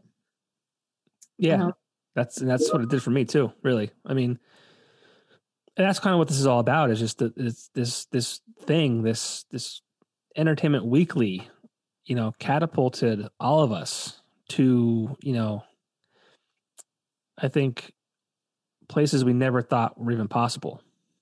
And it's always a common theme with everyone that I've been talking to. And I'm sure it's going to be consistent, all the way through. It's just like the Weekender was this special place. And we said before, it was work, but it never felt like it. Never. I don't know if I'm going to have the picture on my PowerPoint. I know it's on my phone. I took a picture of the ballot. Like when you're saying it was work, because I remember Tiffany saying like, I don't want to talk about, and you talking about like Reader's Choice. Shelby said the same thing. She would like take this binder home and just say to her boyfriend or like her sister, like, hey, we've got to count ballots tonight. And like, I would do it. Like it went from interns. Like, I think that was the coolest part, is like, whether you were an intern or like general manager, like you were taking home ballots to count at night, because we'd have like 1,000 of them, and there was no like online voting, there was barely online. Yeah. It was probably more than that. It was, and for anyone who thinks that we didn't literally and physically count those ballots, we did. We counted every single one. And we did. But even those, like I remember when this was 2006, it was my first Reader's Choice as a full-time employee. We were at Rachel's house. It was, me, Tiffany Stein, Katie, Janelle, the whole gang. And we were at Rachel's house having beers and wine and counting the ballots. Like, we made the best of it. I mean, yep. Well, because people cared. I mean, people cared enough, because I remember we made it a rule that you had to like do at least, I'm going to see if I can make it big enough on my phone. You had to do at least like 10 or 20. I don't know if you remember that, but like you had to do at least a certain amount of, you had to vote for in certain amount of categories. Right. And for it to count in general. Yeah. And I don't know if I can't, I'll send it to you and I'll text it to you. You can like text it to me. But it's like the actual ballot. And I remember like, plus it was like taking a big risk, because the ballot, like people could fill in anything. Like they could fill in somebody that didn't exist, or they could, and obviously like when people won, like, so my favorite part, and I mean, this is going to sound crazy, but like, and not that many people now, because like, obviously a lot of the places aren't necessarily even open, but I used to sign them all by hand, like the certificates. Did you do that when you were there? Sign them? I would sign the certificates. Well, yeah, after. Yeah. Up until, I forget what year we started. So I remember you guys would literally sign them, like every single one, to the point where your hand was going to fall off. It was. We got smarter, or we had the technology in later years. I was fortunate. I only had to sign one year, but we signed one signature, and then the designer was able to take that and just, kind of put that. Oh, right. Yep. We just printed it like that. Well, it was, I mean, but it's kind of funny because like now if I'm and it hardly ever happens, but I'll be somewhere and I'll see it on the wall, like hanging the plaque still. And I'll like take picture, like I'll be like ready to cry. Like, I can't believe you still have that hanging on the wall. And it will be someone I don't know. Like it will be like a restaurant or something that I don't know. So, but I remember like those Reader's Choice, I felt like that was definitely work, but it was one of those things of like, it was fun work, right? Well, the worst part, and I'm looking at the image you sent me, this is a ballot that we printed on the pages of the Weekender, and it would just like, it was like a fold, the centerfold, like it would, but like centerfold. So people would physically write them like on this paper and mail it to us. Mm-hmm. But then or drop it off. we're trying to read what people wrote. That was a challenge in itself, because at a bar when they might have been like, maybe not necessarily in the good shape to write. Oh, and it's funny you say bars. Like bars would actually, like they take the Stacks Weekender, they would take that center part out, and they'd actually say, "Hey, bar patron, if you don't mind, please fill this out and mention us for best bar," or whatever it was. Yep. But people, I mean, that was. It was an honor, like, for the Weekender to, to get the award. It was such a I think a respected paper. And I think that was because the people that worked for it were so respected as well, because we put everything we had into it. Yeah. And I think about like always the Weekender boxes would get like low. There wouldn't be out on the streets. There wouldn't be that many Weekenders, or like at the bars, because they didn't get huge stacks. But I remember like when it was Reader's Choice, like you couldn't find a Weekender anywhere because everybody was like scooping them out of the, the boxes to take them to their bars, or like you said, just having them. Okay. So this is my next picture. So local music is like one of the things, so this was like Concert for a Cause, which was Concert for Karen at the time. There's a picture of Tin Pan Alley here. It was like a popular band on the cover. And we did this, Jim Gavanis took that one. It was like on the Casey Hotel was torn down in Scranton. And honestly, I don't think I can take any credit for that idea. Like, I feel like it was Jim or Joe or whatever, or the, in the band. And like +3, but then like we had this thing called band boxes, and I don't know. You guys still had that when you were there, right? We discussed it. I forget if I talked about it with Leslie, or maybe it was Jane. I forget, but yeah, because I was like, bands actually spent money in the paper. We would do it once a month, and they would advertise their entire monthly schedule. Yeah. And it wasn't like, I mean, it wasn't like majorly expensive. We gave the bands a special rate, but I mean, bands didn't have any money. There was like, it was expensive to, I mean, some of them, were doing great, but like still like they all had like probably like day jobs, and you know what I mean? And so like I had to say some of the names of these bands, like, because people can't see them, but I was gonna say, please do. Yeah, like 40 Pound Head and Tin Pan Alley, Negative Space, Dashboard Mary, The Collective, right? They were on the cover. I couldn't find their cover.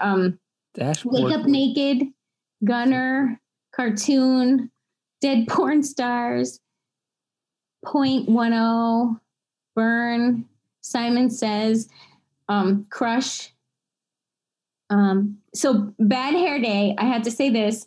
They won, I think they won a contest because they were like in 80s, they did 80s. And I was asking Shelby and we couldn't remember. We were sad that we couldn't remember. They played at the Stone Pony because, Bon Jovi's from New Jersey. And like, I don't remember what the whole thing was, but it ended up being on the cover. And like, Jim Gavanis came with us. We went on the road. Shelby like interviewed people and at the Stone Pony. I mean, I feel like, we were like the bands, it's hard to like imagine now because like hardly there's not a lot of places for bands to play. So they're doing different things, Right.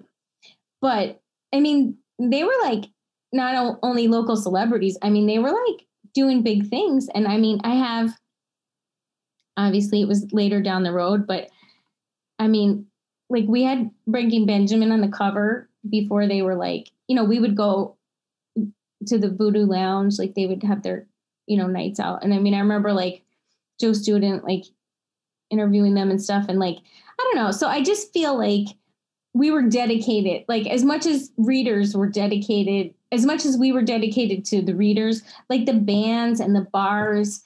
I mean, they were really dedicated. They were loyal. You know what I mean? Like there were people who ran like, like maybe like a $50 or $100 ad, like every week from the day that the paper started, like on page 2, like there were people that got special and, and so we would, I mean, obviously there was like the huge, bars that had like the full pages, Tinks and the Woodlands and Banana Joe's and like,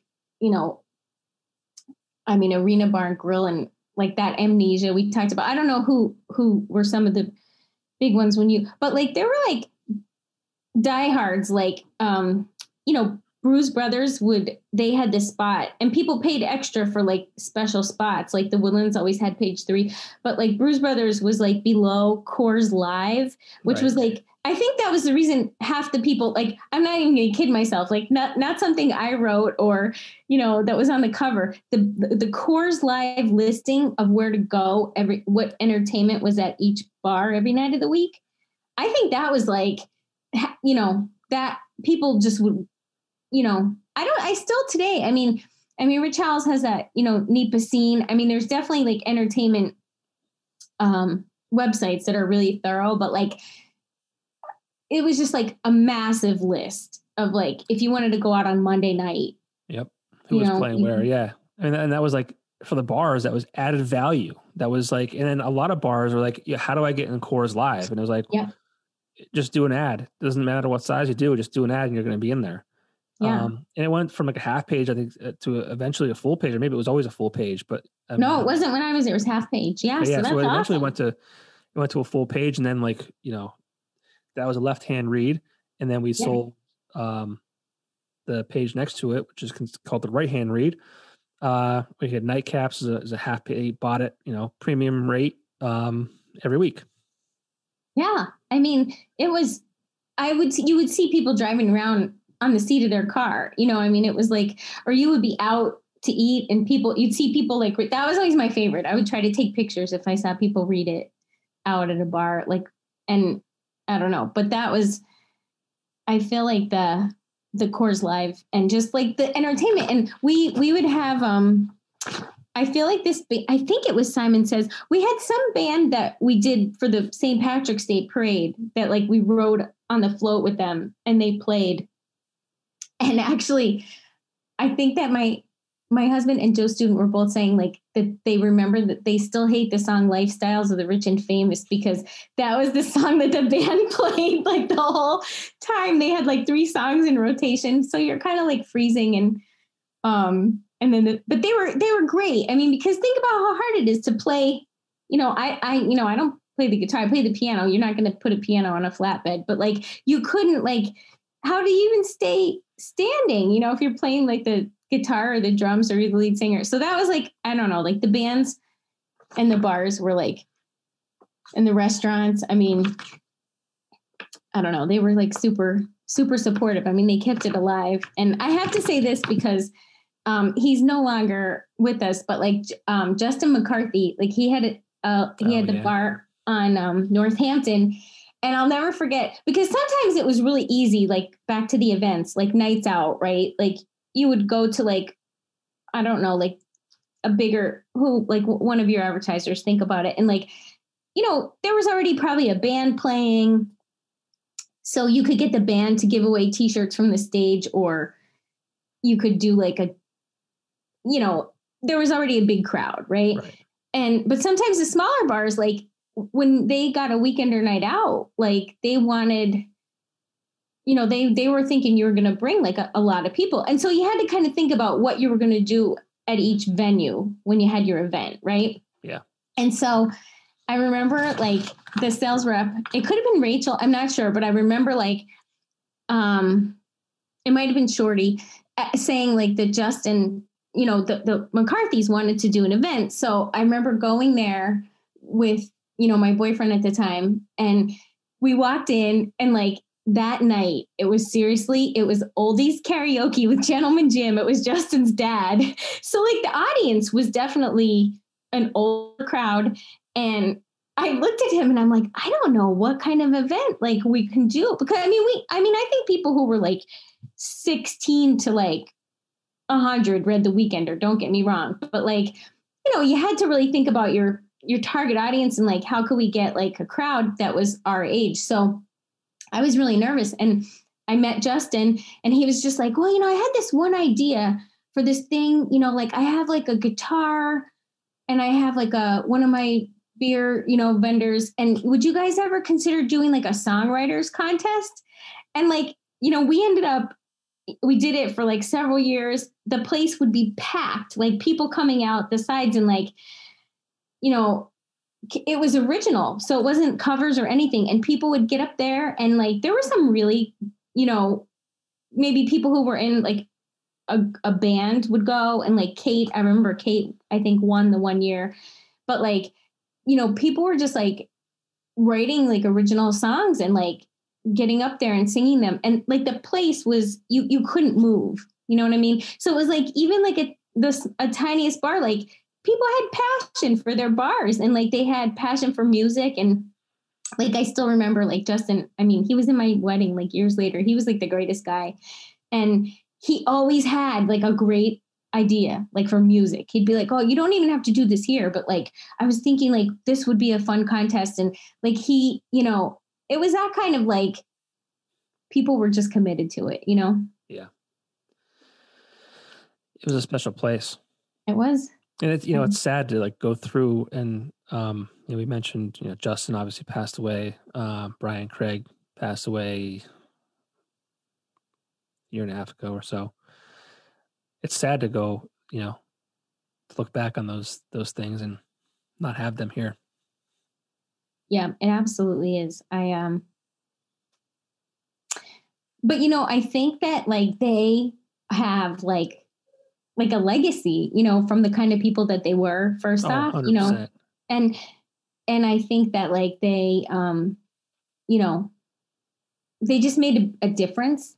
And I think that, people, they were really respected. I hope that one day when I'm not around, as many people, like I remember going to like both of their, wakes and everything. And like, people outside like for hours and like playing music and like hugging and like talking about all the awesome things that they did.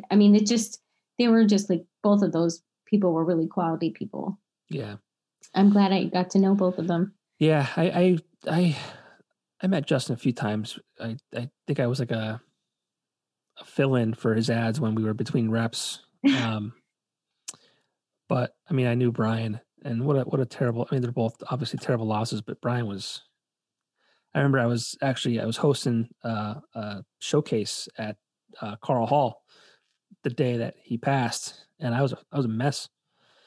I think I cried in the green room a few times just because, like, I just, as a father, I knew what a great person he was, and he was even a better father. And for me, like, to know that, like, his son was robbed of him, and his wife was robbed of him, and I'll be okay. But I just felt terrible that his family was robbed of him. And the last time I saw him, I remember it was at the bog, and we talked about for like probably like 45 minutes was our kids. And he's like, oh, my son needs to meet Gigi. Like they sound like they would be like best friends. And I thought the same thing as you, like, because, you think about like a parent, like I'm sure that was probably one of the hardest things for him, like thinking, you're not going to be there. Yeah. And, but I mean, I always try to think about, my mom died when I was working at the Weekender. And I think about how, it kind of like inspires you to like share their story. So I bet there's tons of people who do things like in honor of Brian or Justin. And like, I mean, I remember like I wrote a column, like you could write about anything in the columns, and sometimes they were silly or whatever, but I wrote a column around Mother's Day. It was called like Moms with Moxie. And it was all about how like, it wasn't Mother's Day. There was a girl who was a boxer, and she was a local girl, and a woman boxer. And so I wrote a column all about like women and how like my mom like taught me how to play baseball from her wheelchair. She had MS, and she would pitch, from she taught me how to parallel park, like driving her like electric wheelchair down this, like, okay, back it up, turn the wheel, And my dad, my dad, they both cooked, but like it was, the whole column was about how like women didn't have to have like a certain role, like my mom had a business, and she and my dad, like they both cleaned. Like I grew, like Matt Ceruti probably hates that, because like we both like, he irons more than me. Like I try to buy things that you don't have to iron, but like, sure. But I just remember like the point of it, and I'm like, it seems like I'm on a tangent, but the point of it was like, I got so many emails when that column ran. And so I think it made me realize that like, and this is why I love your podcast, because I think that like the most basic thing you could do is be brave and put yourself out there. Right. And I remember like crying when I was like writing the column. And I remember like thinking like, oh, I'm sort of embarrassed. Like I shouldn't even, like, I'll just write about something else. I'll write about like a, Valentine's Day or whatever I was writing. And it was like, you, when you're honest with people and you talk about things that really matter and you like open up, like, I think first of all, it helps so many other people, to like, if you're honest, like, oh, I love, sometimes when people die or whatever, people don't know what to say, they feel awkward. So I think that like, it was helpful for me, because when I wrote it, then all these people were like talking about my mom, which was like the nicest thing to me, because there were people who didn't even know her, and they were just like, whoa, she taught you to, parallel park, and, she likes sports. Your dad doesn't like sports. He likes to garden. And it was just like, my mom, my dad likes that, or my mom likes that. And so I feel like sometimes when you open up and talk about things that really matter, right? Like that's when, so I think that, back to the Weekender, I think that like people were just really like themselves, like they told true stories about things that were hard. And I have to show you one cover, because Joe actually mentioned it. And like, so this was like in 2004, right? Right. And the people who we did stories on, there were 3 journal, and like people wrote like a letter, and it was anonymous, that was in like their journal or whatever. And then other people got, interviewed. Right. And so like they might not have even been out, but they took a huge leap. Right. And even the ones that were anonymous, like the letters, it must have been so hard to like just put it even down on paper, how you felt about like who you were, or if you couldn't be like honest with people you worked with or your family or whatever. So I just think that people always were really like, they were just honest, and they put their heart out there. Yeah. And for those of you just listening, we're looking at a cover of the Weekender from 2004, which on the cover it said gay NEPA. And I think what Kristie is referring to is, having people who, were gay in that time, in 2004, when it was very, if it was rare, it was only rare because people were afraid to talk about it. Yep. And that's, I mean, one thing I wanted to do with this podcast was, I think the reason why we are where we are today, as far as people being comfortable with their sexuality or, what they like and what they don't like, is because we talk about it more, and that's what, I want to kind of get out of this podcast is talking about things that are difficult. I've spoken about, my wife and I losing, children, and, my dad, and you mentioned you losing your mom, and, it's all stuff that's hard to talk about, but if we don't talk about it, what are we gonna do? It feels good to talk about it. It feels good to get off your chest. And believe it or not, there are many other people going through the same thing. So if they can hear that and kind of get some comfort as well, I mean, the big saying last year was we're in this together. And at the end of the day, we're in this life together, and, I think we're, as a nation, we're more divided than we've ever been before. It's sad, but, I hope that we can someday realize that, we can be each other's, greatest allies. I think you're right. And I think, even when it seems like dark, I mean, when you told that story, my daughter's saying goodnight. I'm sorry. When Good night, Gigi. Good night, Gigi. John said, even when you told that story, I was listening to the podcast. You and Leslie were talking about it. And I mean, I didn't even realize that, John. And we talk, we see each other occasionally and stuff. And like, I think that like what makes me feel optimistic about the world is that I know so many people who,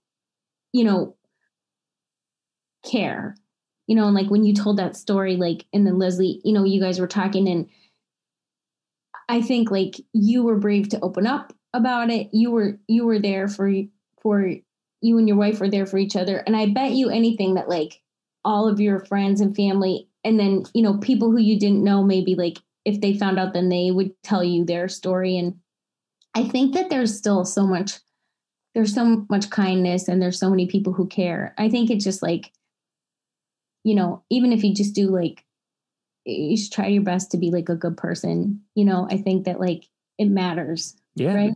I mean, it's really that simple, really. Life is just to be a good person. Unfortunately, not enough of us do that. And for various different reasons. And we can go on about that.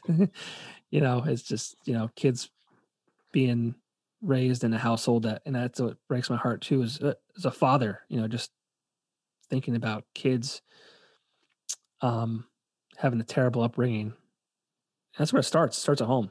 That was one of the scariest things when all this happened with COVID. Like my friend is a counselor, and we were talking about, and another friend of mine is a teacher, and we were talking about how there's so many kids that it was just terrible for, or even just people, like people who are like in a like abusive household, or where there's like an alcohol or a rage problem or something, and like there's no escape, or people who don't have kids who don't have enough to eat, so I think that like the thing that I try to like, I can't watch the news like all the time, but I try to like, obviously I worked at the paper, so I spent my life as a journalist. So, I mean, I can't help it but read the news. And I think that when I see anything where anybody's trying to help in any way, it makes me feel encouraged. Like people who were like putting packets of food together for kids to come, parents could come and like pick it up at the school where they went to school, like even when they're virtual, or, people who, I mean, this was pre-COVID, but our one friend, she's a realtor, and she just out of nowhere, she put a thing on Facebook. Like, if you have any coats, like we're going to be like putting them up around the square in Wilkes-Barre. So just let us know, like, let me know. It was just one woman, drop off your coats or I'll come pick them up.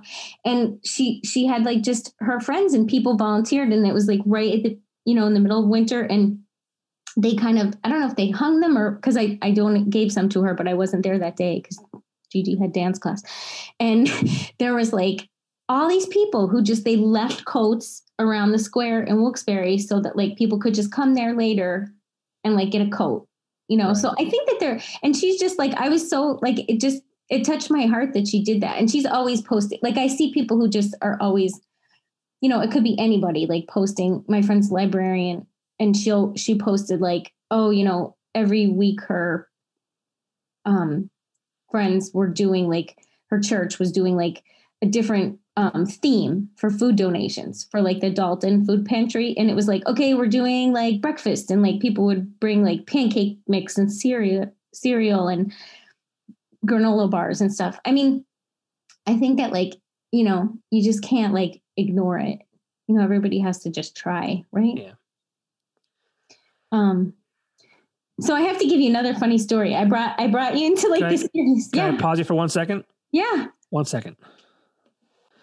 Okay. Sorry. No, I have to admit, like, I didn't want to break any record. I didn't want to break Lalo's record, Mike Lalo. And now I feel like, I don't know. And I promise, like, I only have like so many funny stories, but I have one.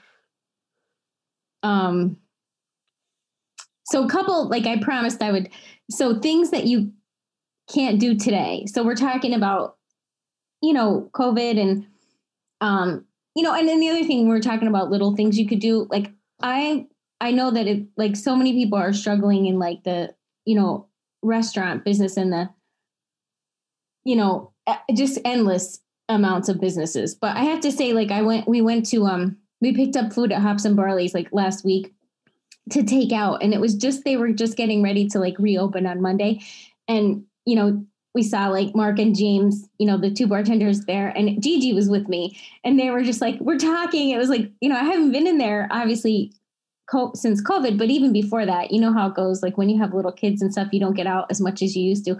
And, you know, she's just like they're like chatting. She had a mask. They're like, oh, we like your mask. And, you know, it's just like, I think you just have to, sometimes you get so busy with life. Like you just can't forget, like you got to go and support like your fundraiser, you know, for the bands, you know, with the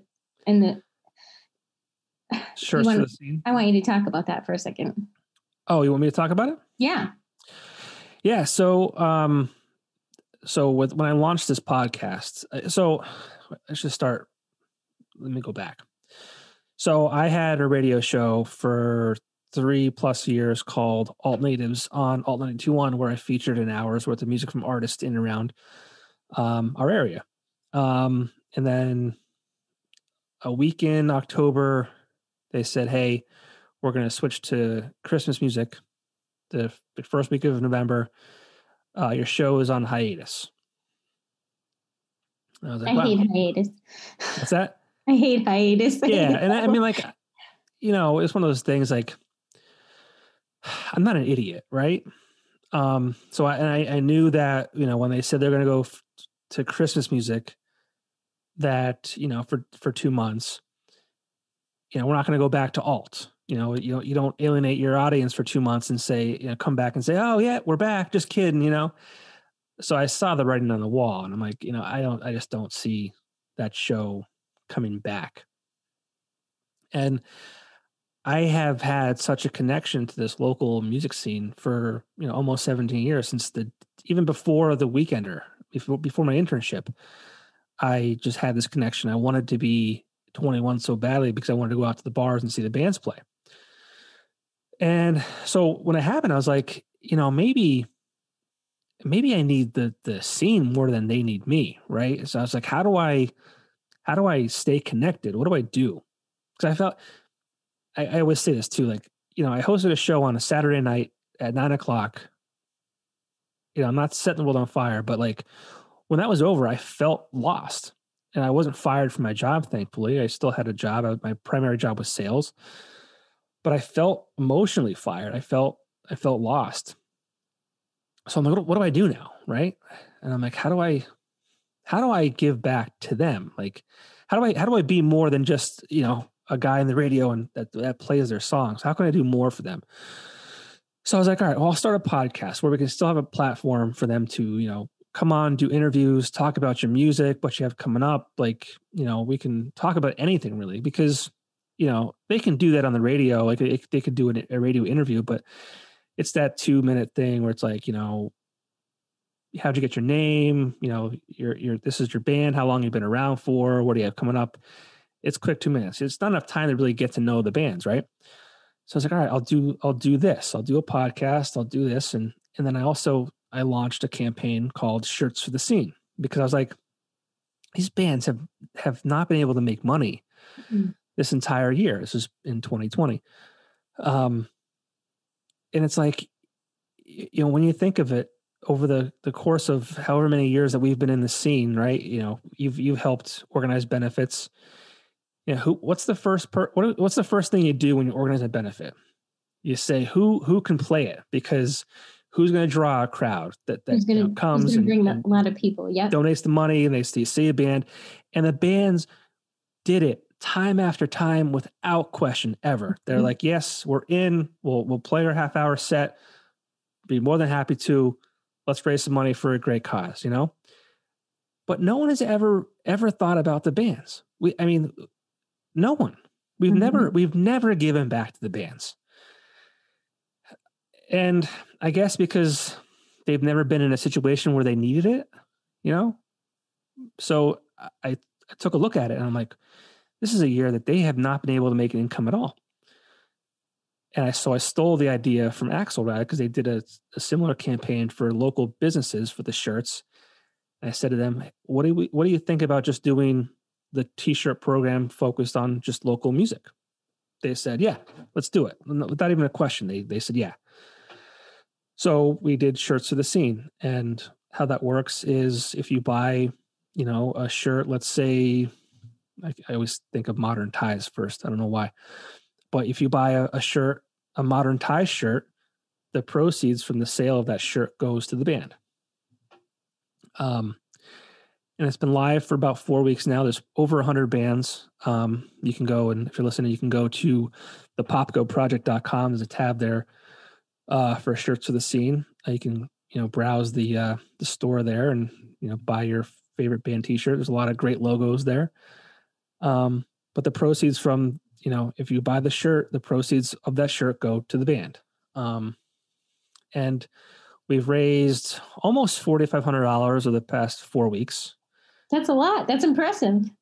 Yeah, I hope. I would obviously want to be able to give these guys and girls a big fat check, or maybe it's $100 or maybe it's $500 or whatever it might be.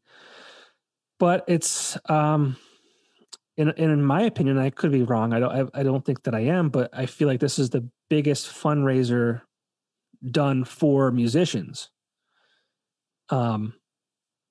So if you're listening and you can help support, by all means, not me. I wouldn't appreciate it.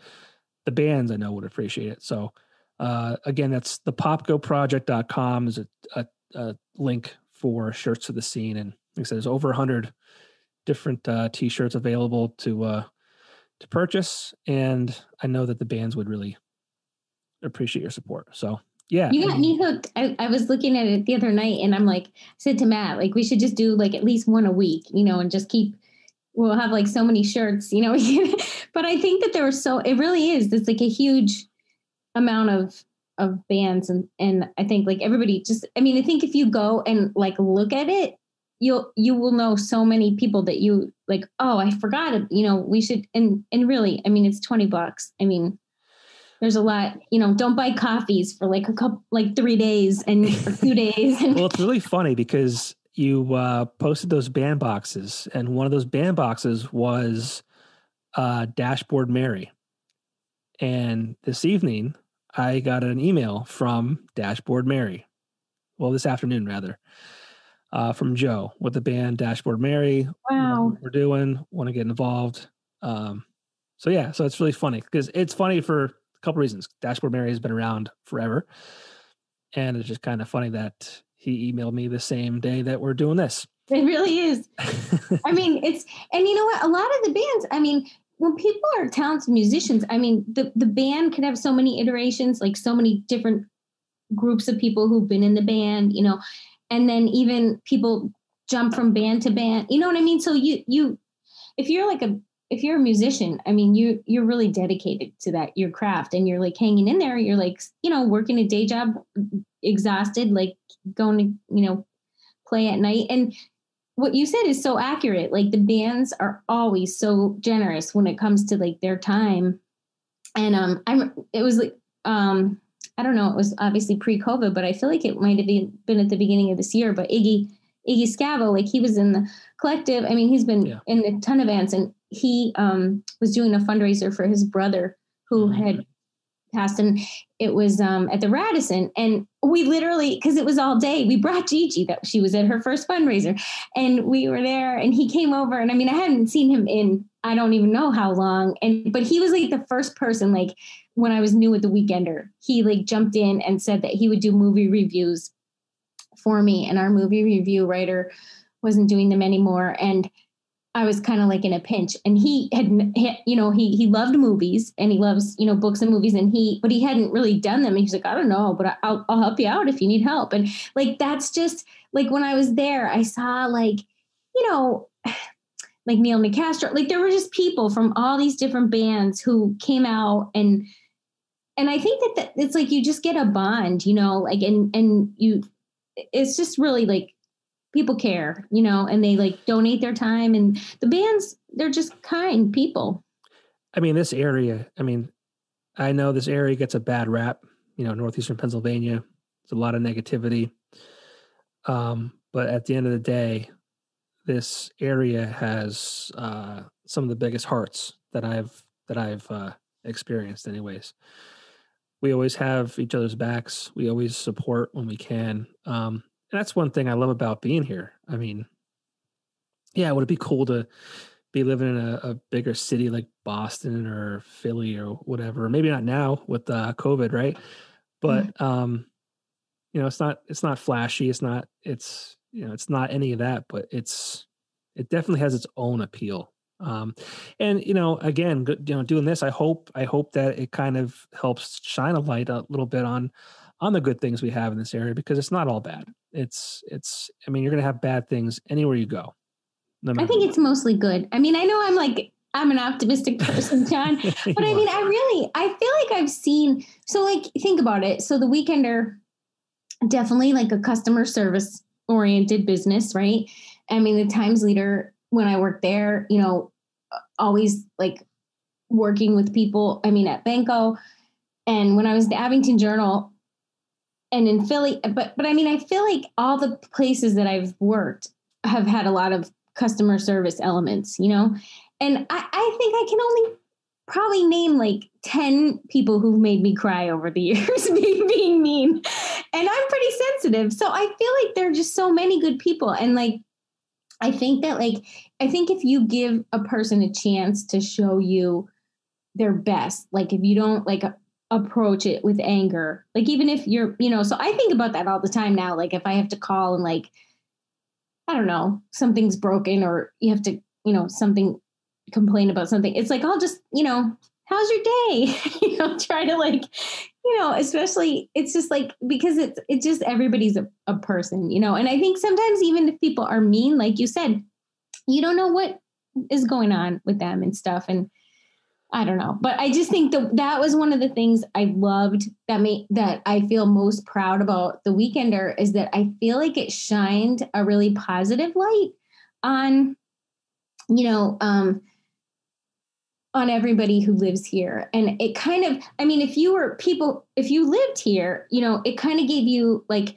something to be proud of, because you were like the same as like something a bigger city had, you know, right. And you had like a really good, you know, people going in the music scene who, you know, being, you know, going on to big things, and people, I think I remember we did like a story about Jay McCarroll. He was like a fashion designer, and he was like on, you know, he's from here, and he ended up, you know, I mean, so there are just like so many people who, and every time you print something or publicize somebody who's doing something positive, it gives other people like hope. It gives them like, you know, they feel like they can be brave and try something new. And so I think that The Weekender did that. I mean, I think for all of its like funny, like, you know, we were joking around about, you know, like the sexiest issue. We did that, the sexiest people in Northeast PA, or like the, you know, like funny issues. Like I remember like it didn't take 1 second. Like I would ask like Joe or Shelby, like, well, what was the serious topic? And Joe was like, oh, we did a whole cover on like a whole cover story on homelessness. And I didn't even remember that. And it was like 1 year, the Concert for a Cause was, you know, for that, you know, to benefit people who, you know, didn't have a place to live and stuff. And so I think like, you know, as much as there was fun, if when you look through all the pages, there had to be like a fundraiser on at least in every issue, sometimes more, you know. Oh, yeah. So I think that like lots of people should come to the Popko Project and help the bands. And I have to tell you, like one, I don't want to forget, like, because everybody was so nice giving me like ideas. But one thing, you know how I was saying, like, I didn't want to not credit anybody. So one funny thing, we were talking about bands who played on our float, but the 1 year, the reason that got started was because the 1 year we decided to make a planet for the St. Patrick's Day parade. And we did it in like the warehouse at the old press warehouse at the Times Leader. And like, I don't even know who came. Rachel was like, no, I had to go out of town for a funeral. I didn't build it. And I asked Joe Student, he's like, no, I had green spray paint in my nose for like a week. And so did Shelby. And like my friend Stephanie Bombay painted it. But like no one were like, I think it might have been like Stephen Peralski. He was in marketing at the Times Leader, and Kathy Pleshy. But I'm like, someone used like PVC and like paper mache and made like, and then we couldn't get it out of the building. And like Joe had to drive it up on all the back roads because he couldn't, you know, he didn't want to get pulled over. And it was like such the windiest day. And we get there. And so like, you just think about all the people like that, you know, put their heart in stuff. But I do remember like I left for like 5 minutes to run to Boscov's to the bathroom. And it was freezing. And I, you know, ran back, and you had to get there so early to stake out your spot for the parade. And it wasn't there. And I was like, where did they start without me?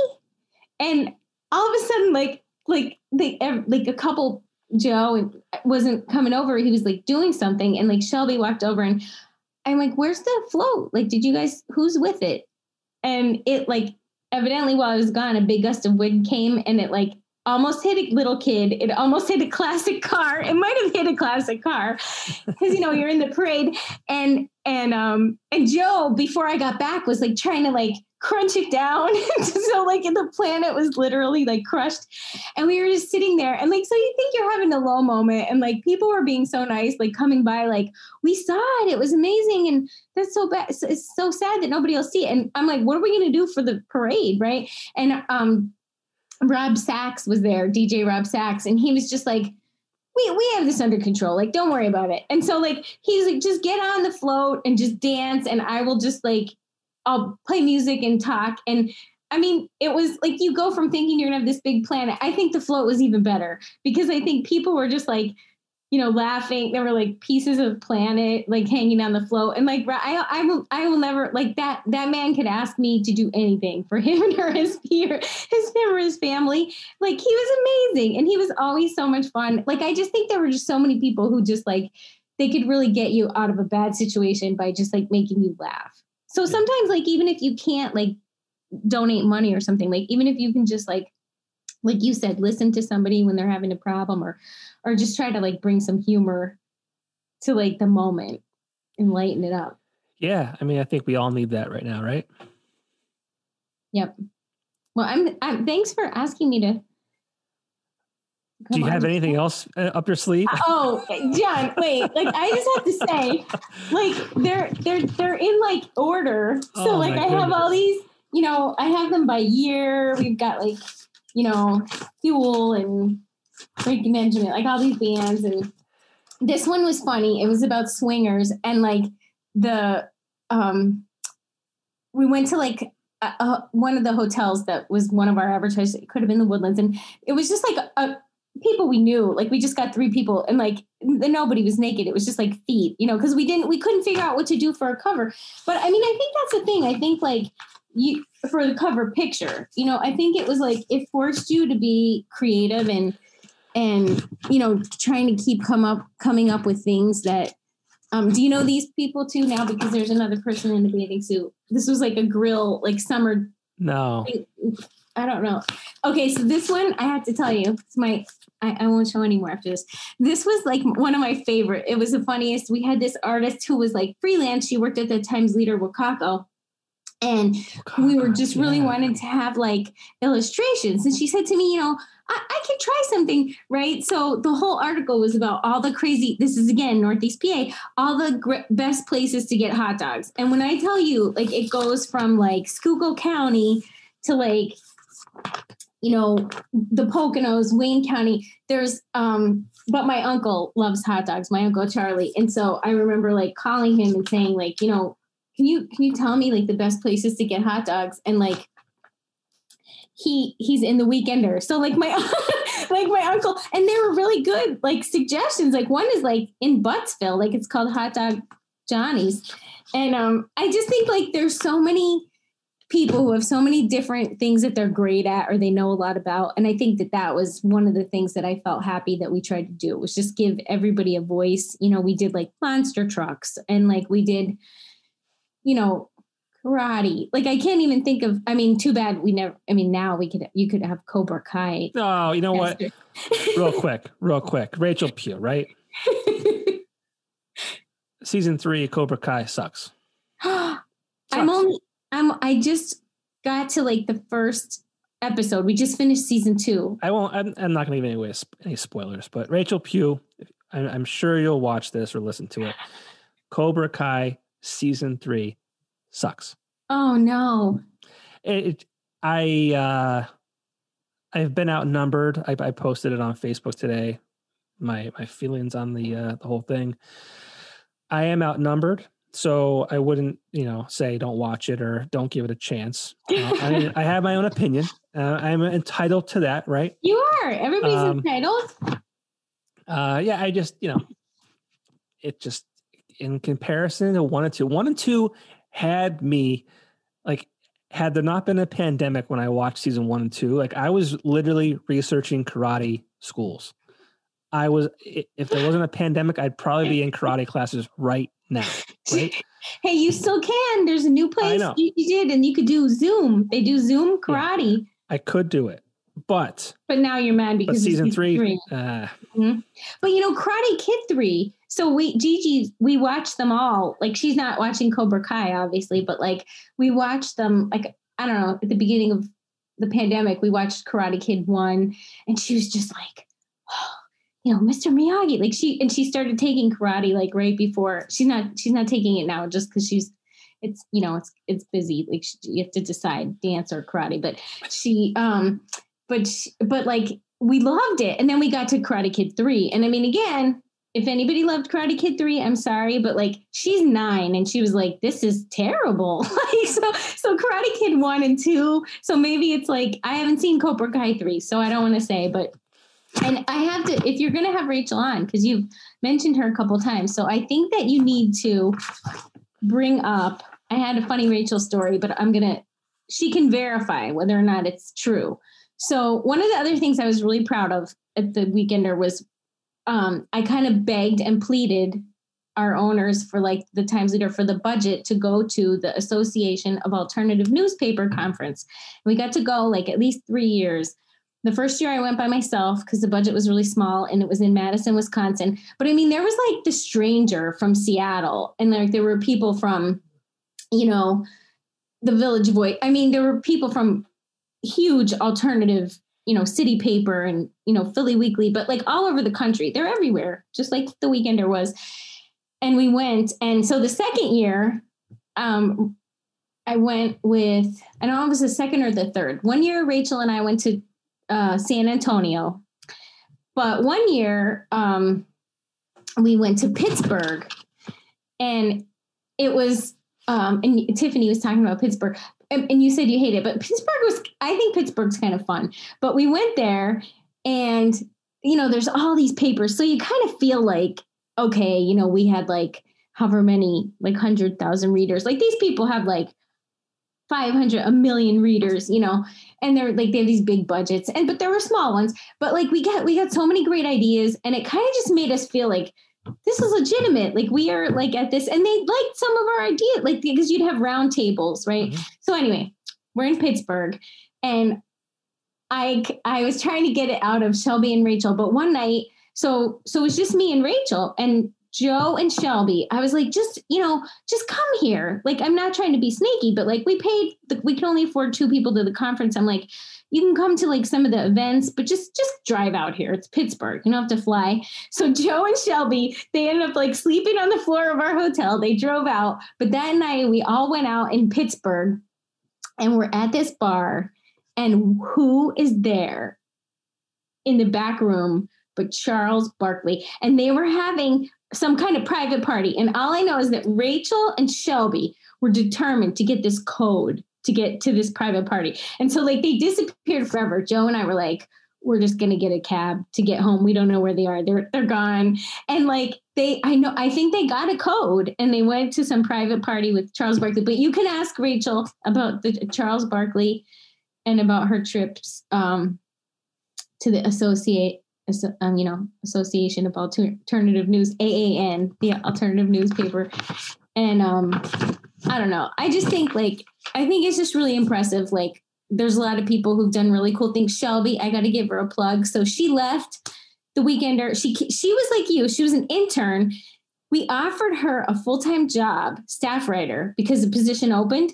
And she was so dedicated that she literally went to Wilkes, and her last year she went part-time so she could take the Weekender job. So she was like going to Wilkes, graduated, was doing a full-time job. But we were joking around because she was like, oh, you could just say it. I went to the dark side. I got a job in PR so that I could move to New York City. And I'm like, it's not the dark side. I do PR now. And but she was awesome. She moved to New York, and now she's like vice president of a meditation app. She lives in Colorado. So you got to have her on.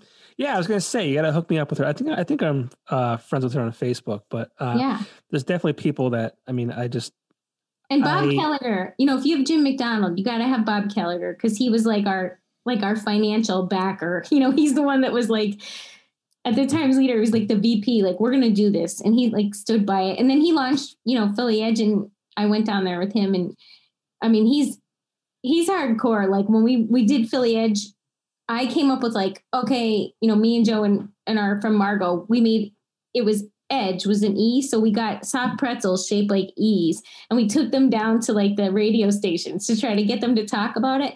Meanwhile, I'm like thinking we're awesome. We got that girl to sing the national anthem. He like went and made a deal with the Borgata, and he was like, okay, so if you advertise for like the first 12 weeks of Philly Edge, you're entered, all the bars, restaurants, you're entered in to win like a weekend at the Borgata. And I'm like, okay, I thought I was cool coming up with like pretzels shaped like E's, trying to get the radio stations. And meanwhile, he's like, he's a big thinker. But I think that you just have to, like, it's amazing. So I think there was just a lot of talented people, like Lalo, he's in New York, Nikki Miscali. Nicole DePaulo's published author. Joe Student, he was down there like doing big things at the Carolina Theater. He's worked at like NewYork.com. I just feel like, and people who didn't stay in like media and publishing. Look at Leslie, she, that whole crew, Janelle and Katie, everybody went like human resources and Mohegan. I feel like everybody's still like a lot of people still working with people. So I think it's almost like you. Well, yeah, I feel like, and Tiffany said it too, like that job taught you how to be a good colleague. So it's like, whatever path you took, it still had like a foundation of, fundamentals that you took on with you. And I feel like, everyone's kind of still in sales to an extent. I think everyone's in sales. You're always like kind of selling yourself, and you got an elevator pitch. Yeah, just like, oh, this is what I do, and this is why I'm good at it, and this is why you should pay attention. But yeah, it was a wild time for sure. It was, and I think it gave everybody I mean, it definitely, and I will say this too, when we were in Philly, we recruited people from here because another great thing about Northeast PA, and not that there wasn't in Philly, there were so many people who were hard workers, but I think because we were like new, people didn't know what it was. So it was like a risk to take a job with it, right? Sure. With Philly Edge. But we brought people from here, you know, like Margot, and I brought Joe, you know, begging him to come because it was hard to like find people. You know, we ended up with a great staff, but we went through a lot of people because we were expecting weekender mentality of like, you know, work until 7 a.m. and work through your kidney stones and like, you know, go like you've never talked in front of a crowd and get out there and get some models and men of the week. And, you know, just if you lose an advertiser, you replace an advertiser. You know, if you don't have a cover, you get your boyfriend to wear a cowboy suit. And, you know, so I just think that like, do what it takes. You do what it takes. And that is something that Northeast PA, and I have lived other places, and I always think that's an impressive characteristic of people around here. I feel like you don't even realize how many hard workers there are here until you work, you know, different places. And, you know, you do what it takes. And then even with my time at Time Shamrock, there's our motto. It's not an official motto, but I feel like we just always say it. It's like, you know, you figure it out. Yep. You know, no matter what it is, like you figure it out. Yeah, it's really weird. My old boss at the Journal, Joe Buckowitz, he's up there at the Time Shamrock. And I mean, I know, and that's the other thing I will say too, like, it's almost like with the bands, like if you read news anywhere, like buy a subscription to anything, buy an online subscription, you know, whether it's like a local paper or the New York Times or, you know, I mean, because if you want good journalism, if you want good stories that are true, you know, if you like, I think you got to fund it. Like if you want bands, if you want restaurants, places to go to eat, you know, if you want, I mean, I'm all for like online shopping. I did more online shopping this year, but I still tried to buy things from like stores, you know, even if I bought it online.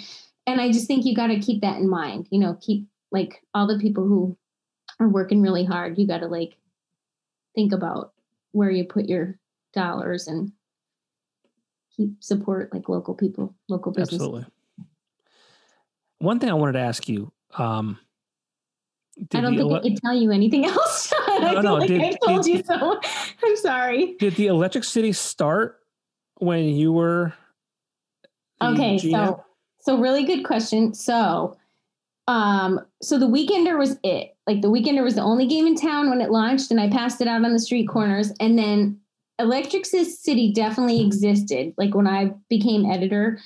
And so that's another thing I was going to say is one thing I found over the years with newspapers in general is you can have like a really fiery competition. I felt like when I was there, they had a column that wrote things about the Weekender, and like we'd be out there, you know, with trying to get the story before they, and I mean, I will say this, like they started Diamond City because like we were kicking their butt in like Luzerne County, you know, and that's why they started it. But I mean, they had a really strong hold. I feel like we had different audiences in Lackawanna County. You know, like Weekender was like popular in different places than Electric City. But I feel like you're all sort of in the trenches together. You know what I mean? Like, so even if it could be really competitive, it's still like, I remember one time I was out of town for something and somebody said, oh yeah, you know, Wilkes-Barre, you guys are like one of the only towns one of the places in the country. Like you have a really high readership because you've got that 2-paper competition. I mean, sometimes it's like, it's a good thing because if you have that many people who care about like being number one and like being good at what they do, I think it's great. Right? Yeah. I mean, it makes you, I mean, I won't say like I'm the champ at like Pictionary or Monopoly, but I have a competitive spirit. You know, I don't know if like Gigi will play with me. Matt Ceruti won't because he says I'm too competitive. But so like, I think some people like competition is like what keeps you going. You know, you want to have like, yeah, it makes you better. I mean, yeah, I just, that's how I was. I mean, I grew up watching Michael Jordan play basketball. And, you know, if you talk trash to him, like he would like put you in the ground. You know, that's, I mean, if you don't want to be number one at the end of the day, like what are you doing? You know, like, Yep. I think you need to have that mentality and yeah, I mean, don't at least do your best, right? Yeah, You I mean, wanna I'm do not your saying best. like, you know, go hurt people in the process, Right, but like if right. you're not doing your best and wanting to be better than the other guy doing the same thing, don't do it. Friendly rivalry. Yeah. Do me a favor, take a picture of that cover of the pool.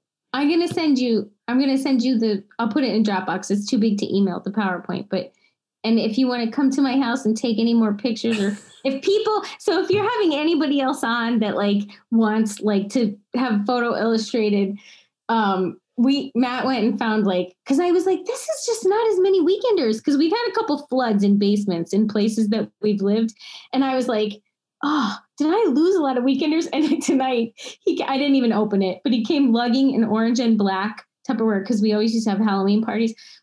And he was like, well, I think you somehow abandoned a bunch of Halloween costumes to put your weekenders in this box. So I have like a whole other box of, you know what? If there was still an intern who was as good as you, they could be digitizing all these old weekenders and getting them out there. Well, I think a lot of it was or did live online at one point. I don't know whose fault it is, but somebody, I think, deleted all of the weekenders. Like it was online. I mean, you can go back, but like I think Lella was talking about it, how you can't go back and look at different stories and shit like that. Well, we can we can all get together. We can digitize all of my crazy issues.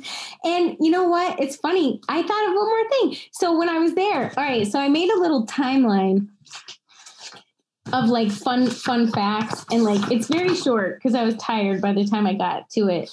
But it was like things that happened in certain years. And like, I don't know, one time there was like,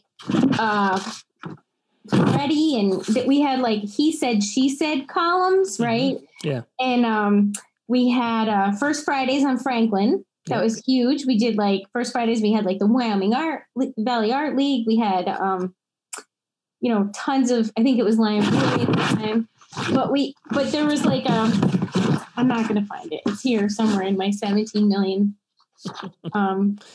papers. Okay. So 2001. So that was Red Bull. That was when Tale of Two Sexes. That was Freddie and Tracy from 93.7. We did Liquid Latex cover. We had Put a Cork in It. The Weekender had a wine column.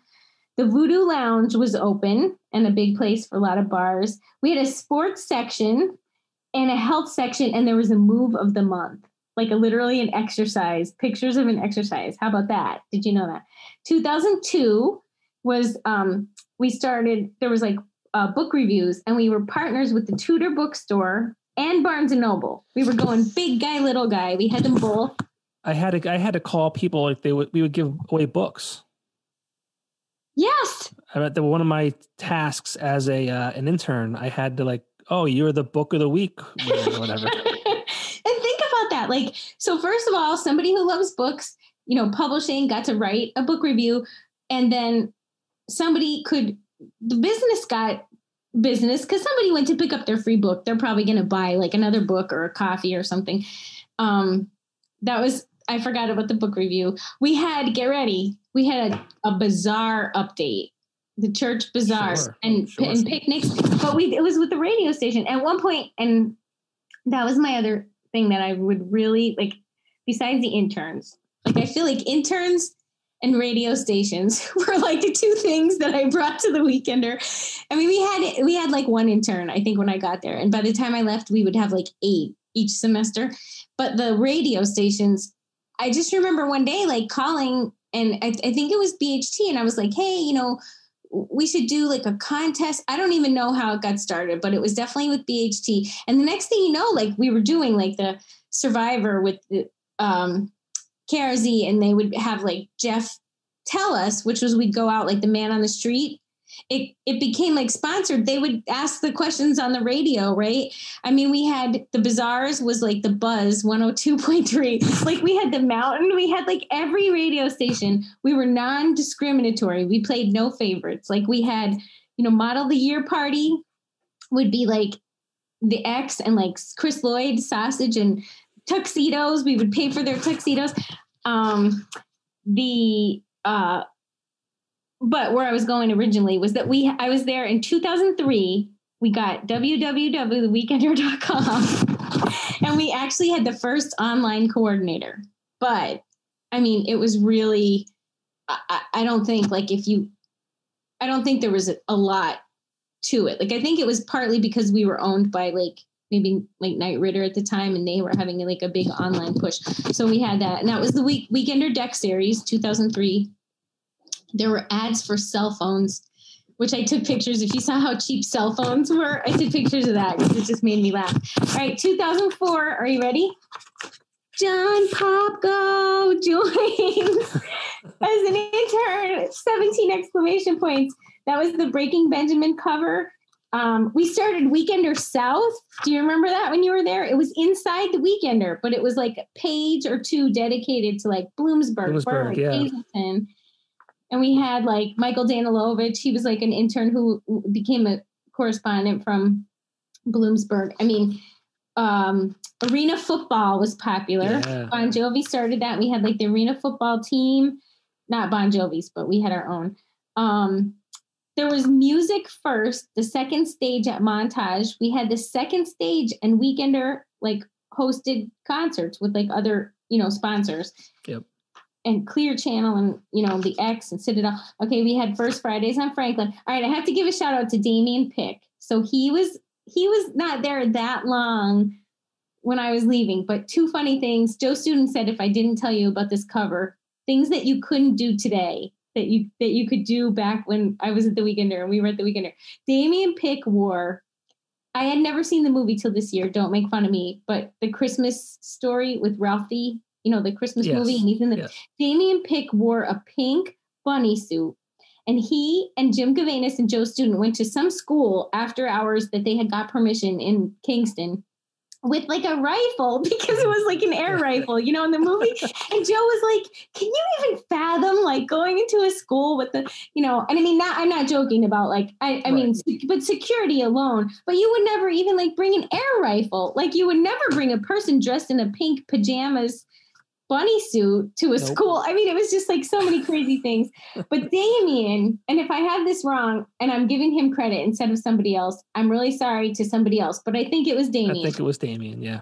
We had when we did First Fridays on Franklin, Damien hadn't even started yet. Like we were saying farewell to Nicole. Damien had interviewed and gotten the job. He made a gigantic street sign for us to take on TV because we were going to be on Channel 16 to like promote First Fridays on Franklin. And it was like the cover, it ended up being like an illustration of that street sign was our cover. But he made it. And I swear it was like a huge concrete like bucket that paint would come in. And he made like PVC pipe. I think I had to carry it to Channel 16 at like 4 a.m. So I remember I was wearing heels and thinking like, Damien, why couldn't you make this with styrofoam or something? But I really think it was Damien. And I think he wasn't even fully there yet, and he was making like that sounds right. Signs with PVC pipe. Okay, we had Pimp My Ride with BHT. We had like, I guess we would give away, like they would or we would give away. And I had to give them a shout out because Whiskey Business used to have a slogan every week. Their slogan changed and it was something funny. Like it was just like a funny saying, but people like over the years, it was good and bad. Like, I feel like there were times that like it was inflammatory. We would get phone calls that like we let the ad run with some kind of inflammatory saying. But I mean, people would pick it up. So that was like not a huge ad, so people would, I think there were just a lot of funny like things that you couldn't do today. I remember one time it didn't happen, but I feel like it had something to do with the 4th of July.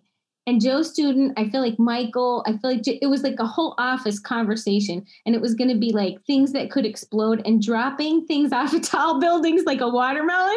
Like it was nothing dangerous. It wasn't like exploding bombs. It was like just things that would explode. Like what could you do that would explode? And I'm like, I remember sitting at my desk, and you know how when you're the GM, like everything sounds good until you're like, I'm like, no one's dropping anything off a building. I'm sorry. I'm like, boring. You can't. I'm pulling like the I'll have to get, yanked over to the publisher's office. So I think I put like the halt to like dropping watermelons off a building or something. You'll have to ask Joe Student that one. But like, I feel like there were a lot of things that we did run that we never got kicked out of Turkey Hill, John. That was pretty impressive that you guys. Yeah. I think I was there full time. It was just, I think I just started at that point, and that was not good because Turkey Hills are everywhere here, and we got kicked out. But I'm grateful that you had me on as your guest, and I'm sorry that I was too busy getting archives in my basement to come first. And I'm sorry that my PowerPoint is not. This is great. I think professional. I was doing it in a hurry. I think we surpassed Lello. Lello, I beat you. No, but I think that it was like, I'm so grateful to everyone who, if I haven't mentioned them, everybody who I worked with. I'm so glad that you were honestly, I've worked with a lot of interns, John Popko, and I have to say, like, you're in my top 5. I would say that you're my number 1, but I've worked with interns recently who, like at my job now, who yeah, they're probably much more talented than I was. Well, they taught me how to make like Instagram stories and stuff, and like I can't, you had your own. You came on a Monday. See, that's it. You have to remember that now. This is the truth. I don't make up things. You came in on Monday on a school day off, and you helped get ready for deadline, and you did like I don't even think you were doing all marketing stuff. I think you were like. I don't know if you were proofreading or you were counting ballots. You could have been counting ballots. I don't know. But you came in, gave up your day off, and hung out. Well, when I was interning, I was also working almost full time at a part-time job. Wow. So that summer was very busy when I was not working for free at the Weekender for my internship. I have a question for you. Sure. Ready? Yeah. I don't know if you saw it. I put a comment on Leslie's. I don't know if you saw it. So here's the question. So first of all, you're obviously the number 1 intern because you started a podcast about the Weekender. No one has done that. But I think you may be the longest running employee, and your only competition would be Michael.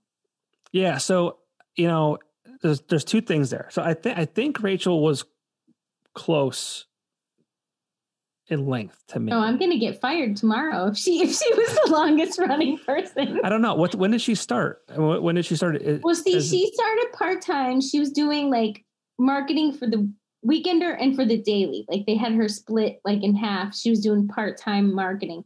And that was when I was new. So I feel like it was like 2000, let's say. Oh, so she might have me beat.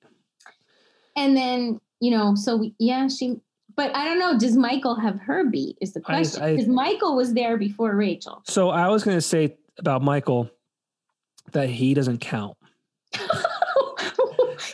He worked through a kidney stone. I know. And then you told me the story and I'm like, well, I can't take that away from him because that's probably not something that I would have done. So I think Michael, at the end of the day, I think he wins, regardless of how long Rachel. How many years there? Yeah, you and Rachel. But I feel like we should have like some sort of.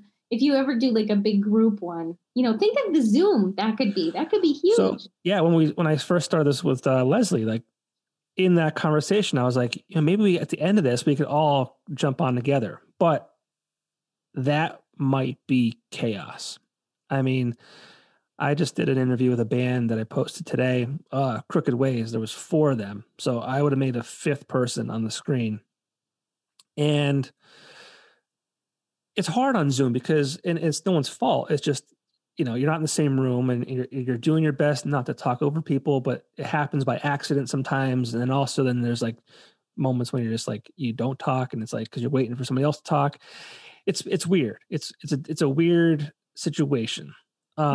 But I think it'd be cool, like for everyone to be kind of in the same room, for sure. So we'll see how it goes. Cause I have a lot of people to get to Yeah, I'll help you with the logistics of it if you want. But and you know what? I have to say, like, I don't know about you, but like, I mean, I had never written a column when I got there. And it was kind of like, I felt like you should, because I felt like people should hear like you are a real person, you know, like we talked about, everybody at the Weekender was like, you knew, you know, you'd be out and about. Like you knew a person who worked at the Weekender and they were just like a person that you grew up with or something, or were in a bathing suit on the cover or whatever. So I remember my friend Kathy Keir, she was the librarian at the newspaper, and she came over, and she's a really good writer, and she ended up doing a column, and I think I can dime her out. She was the original Mr. Ladle.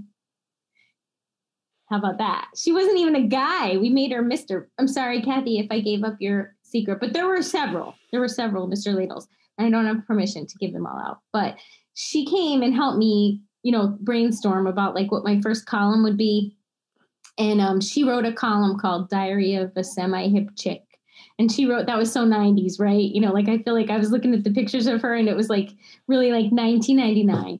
But, you know, I think that everything is like, you kind of just have to find someone who knows how to do it, right? It's like Google. There was no Google. Right. We had no Google. So you just had to find a friend, you know, like find somebody who could help you figure it out or get a mentor, you know. Yeah, I mean, I am not smart when it comes to the technical aspect of doing this. So I have to give a shout out to my friend Justin, who works at, or he owns Ionic Development.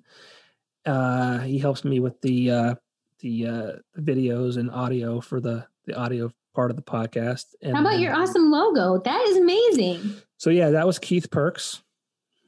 He's an awesome dude, very talented. Shout out Keith Perks. And then the website was done by Joey Zielinski, who is in a band. He was an intern for the Weekender at one point. So I'm very fortunate that I'm surrounded by very talented people who are also willing to help out a dumb person. Your intro and outro. I was listening on Spotify because Tiffany's wasn't up yet. And I wanted to, you know, so I was trying to watch the videos like to see people, but I listened to that. And then the music like coming in and everything, like your intro and outro are really cool. I mean, I feel like that was a song. The band consisted of Bob Lewis, Kevin Callahan, AJ Jump, and Andy Sloboda, I believe his last name is. That band was called Ends with Disaster. They were together for like a year. But they had like one album out. I think it's on Bandcamp. No, I'm sorry, not Bandcamp. Shoot, what's that? Bob Lewis was in the songwriter contest at McCarthy's way back when. I feel like he was, you know, writing original stuff, and Mike Evans, and like I said, Kate, and SoundCloud. Yeah, SoundCloud. It's on SoundCloud. But yeah, it was funny when I was putting it together. My friend Kevin was like, "Yeah, whatever you need." He's like, "I'll even write something for you." I had so many people like just kind of like say, "Hey, I'll do this for you if you need me to," which was crazy. People that I didn't even think would even offer, which it was wild. But he's like, "Yeah, if you want to use any of my songs that I already have done, you're more than welcome to." And I was like, "You know what? That album Ends with Disaster was really good. I bet you there's a song in there." That's what it was. So yeah, it all worked out. John Popko, you're my hero. I'm gonna like come and learn how to do podcasts. Oh, I don't know what I'm doing. I have no idea what I'm doing. You do. You're a great. I have no clue. I feel like the tone of all of yours, like Jane, like everybody's was like a little bit different. Like Mike's, although you and Mike both had the exposed brick in your house. I'm really jealous of. I've got curtains in my office. My other screen. Gigi, when I heard her telling my little girl, I heard her telling people on her virtual class, like, my mom has like this giant like TV screen thing, and it's not her laptop. And I was like, she thinks I work for the FBI or something. She's just like made me sound like a celebrity. I mean, it's really just like a plain old, you know, it's a second monitor, and I'm not like touching it or anything in the day like they do, you know, on the on the, the movies, but yeah. Yeah. So I'm proud of you. Thank you. Props to you doing the podcast. Thank you. Yeah. Some part of it about the Weekender. Yeah. Yeah. It's been well received. I mean, people that knew what the Weekender was are into it, it was an important part of people's lives outside of just ours. So this has been a lot of fun. And it's funny, when I first started this, like I was very nervous to do it, and but when I started doing it, I'm like, this is exactly what I wanted it to be. So, well, I'm honored to be asked to be part of it, and especially because then I'm an old lady now, John Popko. I mean, how old are you? All right, are you ready? I was going to make you have like a big Brady Bunch Zoom call before I would tell you, but I just had my birthday in October. We're birthday buddies. I feel like our birthdays are close together. Close, yeah. Not the exact same day, but I was born on an even numbered year because I'm bad at math. So like that's how I would always know how old I was when I was a little kid. But I turned 50 in October. So 50? Yes. So the Weekender. Holy shit. But I was like a late bloomer. Like I didn't get to the Weekender till I was 30. So I was kind of like out going to bars. And I didn't have Gigi until I was 41. So like, I mean, she's a good cover because like when I'm at like third grade, most of the moms are like not 50. So you don't look 50. So that's good for you. But thank you, John Popko. I don't think you'll ever look your age. So you're 18, you're 12 years older than me. So if I was 21, that puts you at 33. Yeah. So I was, because I was still, there. Like that's young. Yeah. I mean, well, Matt Ceruti's 9 years younger than me. So when I was there doing like the editor, I think that was it too. Like he's 9 years younger than you. He's almost my age. Yeah. He was like 21 when we met and I was 30. And then, we didn't get married for like, he was 25. The one day I was giving advice, he took Gigi up to bed, so he can't hear me, but he will laugh if he hears me say this on the radio. I was giving advice to one of my friends. She was in her 20s and she was going through a bad breakup and she was here for dinner. And I said, what's the rush? Like, I mean, by the time I was at the Weekender, like my one friend and I, Christine, she would always find these awesome trips. We would use like our credit card, all the money we had, and we'd spend like $400 and go to like Paris or something, right? So by the time I got married, I had done like a lot of things that I wanted to do. And then, so I'm telling her, I'm like, don't rush, like I didn't get married until I was 35. And like, look at Matt Ceruti. He's like the best husband in the world. Like he's such a good partner. And he's in the other room and he comes in and he goes, you were not telling me that. Because he's like, I was 25 when we got married. And he's like, so now you're telling her she's 27. And I was just like, well, it was different then. Yeah, sure. It's always different in the eyes of a woman. Yes. It is. I had to say, of course. It's, if you're the person who wants to get, but, again, think about it. We talked about it with the kids thing. I mean, it took me a while. So I feel like Gigi's like my miracle. She was kind of like I think my mom helped send her to me, and Matt, but like she is, so I did everything late. So like, I'm always late. I have a kid until I was 41. I got to do all the geriatric. I was a geriatric pregnancy. But you know what? I got to go every week to hear like heartbeats and all that because I was so old, so, yeah. So I don't feel 50, but I do have to say like, I feel lucky because I feel like a lot of good things to, hopefully, a lot more, but yeah. Well, thank you for giving me the start to my career. I'm not sure how much you had. I don't know if I interviewed with you. I don't even remember interviewing, honestly. Yep, you did. It was you and Christina, I guess, right? Yeah, absolutely. She agreed to come on too. But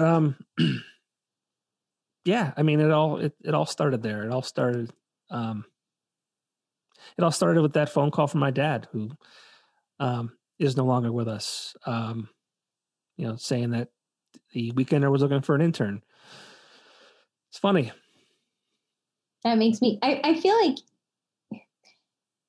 like the one thing, again, that everybody I talked to in a different way said that the Weekender kind of like put them on a path to where they were supposed to go. Like you said, if they found out that like, this is not what I want to do, or, I have to find some way to do more with music, or I have to find, some way to do more with, writing or publishing or sports or, whatever everybody did, I feel like it put you in a direction where you felt like you could do anything. Yeah. I mean, and no matter where they went, they definitely took something that they learned there with them, whether they, it's the same industry or not. It definitely still took moments and things they learned with them from that. So I was laughing because you definitely had to learn how to apologize and because there would be like typo in an ad, or like some ad would run on the wrong page, or, something. One time we had a spelling error on the cover, which I will not forget. Ooh. It was the word forgotten. And it was 9/11. We did the whole cover in black and white, and it happened at night. It was on a Tuesday night. And we were sitting there like, we should just not put the paper out. Like, let's not, because everything that's in the paper is going to seem ridiculous when this is so sad and heavy. And so we just decided like the best thing we could do, we made the whole cover like black and white and wrote, like, you won't be forgotten or something, but we spelled forgotten wrong. So it was the moment of, we tried our best to like, we weren't a daily paper and we couldn't do coverage, and we were, but we tried to like, pay honor to everybody. And, I think it's one of those things you always remember where you were. Right. Yeah. So, yeah. No, definitely, being in sales definitely has given me thick skin, so to speak. It's funny too, because I'm, you say you make it right, or I'm dealing with an issue right now with my car, and then I'll let you go. So my car, the only way you can start the vehicle remotely is with your phone. It's through an app, which is cool, right? Yeah. But also not, because if the app is not working, you can't start your car. There's nothing on the key fob.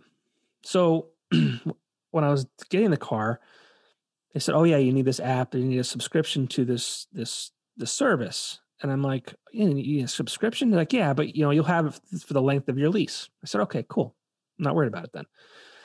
So a year goes by in my lease, and the app stops working. And this is like December 23rd. Oh. So it's the coldest time of the year. Christmas. Really cold. Coldest time of year. And I feel like such an asshole, right? Because like I'm like, "Oh, I can't start my car from inside of my house. I have to go out like a peasant and start my car." But so I called the dealership. I'm like, "Listen, like I'm trying to get answers. Now I'm going on a little over 2 weeks." And I prefaced the whole conversation with, "I'm in sales. I've been in sales for a long time." Not because I'm trying to say like I'm anybody. I didn't even say the company I worked for, but I was letting them know that like I know the game. And this guy asks me a question, and it kind of pissed me off a little bit, because as a salesperson, like if I say something and it doesn't happen, I'll make it right. Well, I feel like this guy's trying to like just, kind of work around what happened. And he goes, "Well, when you bought the car and we told you it was only going to be a year that you got this, you have the subscription, would you still have bought it?" And I'm like, "All right, guy, I understand what you're trying to do. You want me to say, no, it wouldn't have mattered. And then you can say, well, then why are we even having this discussion?" I'm like, that's not the point, mister. The point is, you told me I'd have it for 3 years. I don't have it right now. It's the coldest time of year. We've had, 2 snowfalls, and I'm like, I want you to make it right. That's what I want you to do right now. Is just make it right. I still can't start my car with my phone though. Oh no, John. If I don't get a phone call tomorrow, I'm going to get really mad. And that is the one thing you learned, right? That like if I already felt like if I did something ever wrong, like my parents were like, you got to apologize. I remember them making me like apologize for things like that, you felt bad when you were a kid, like you did something stupid. And my parents were those parents that would like make you go over and knock on the door and, so I always feel like that was, how I grew up. But I feel like once you're in that other side of the business and you just always then you realize like how much an apology means. Right. Because you can't always fix everything. Sometimes it's too late. The issue's out, something's passed, the date's passed, you missed something that you were supposed to do, but you can always be sincere and do something. Like you might not be able to fix it exactly, but I think if you're like sincerely sorry and you try your best. Yeah.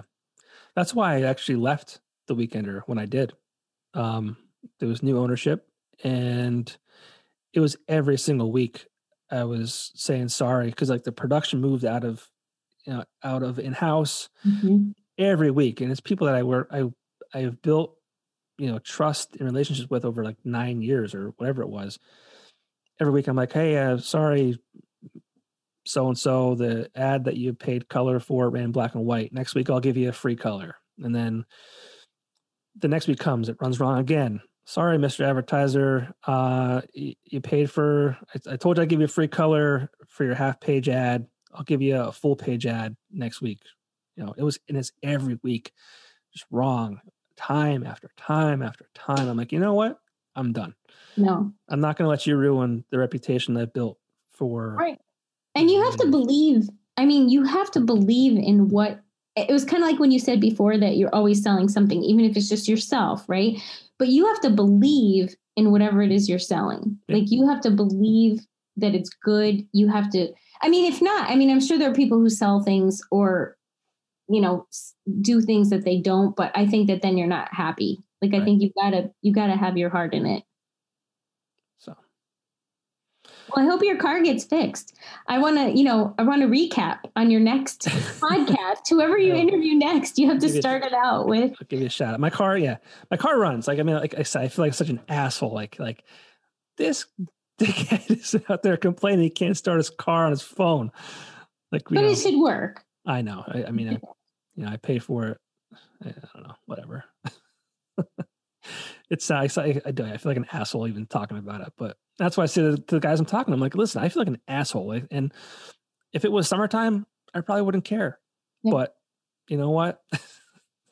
When I'm in my shorts and have to go outside to start my car, not happy. All right. So we have to end on a happy note. What was Lincoln's best gift for the holiday? What was his big, or not even a gift? Like what was like, did Santa, like, did he write a letter? Like what was, he's adorable. And I loved your family picture, your new family picture that you posted. It just made me like tear up. It was really cool. Thank you. If you ask him, he'll tell you his fire truck.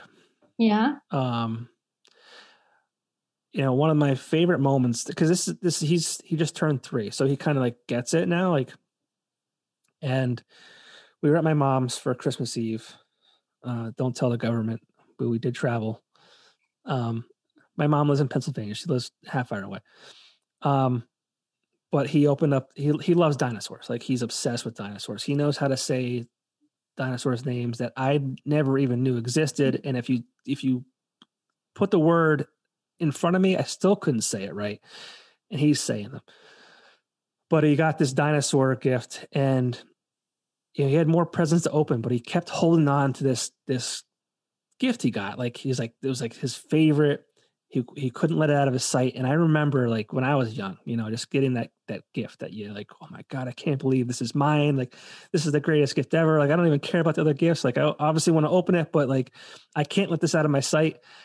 So for me, this year, that was like, I think I probably teared up a little bit just seeing that. He was such a good kid, opening his gifts, and he wasn't going out of turn because I was with my mom and his cousin and my brother and his wife.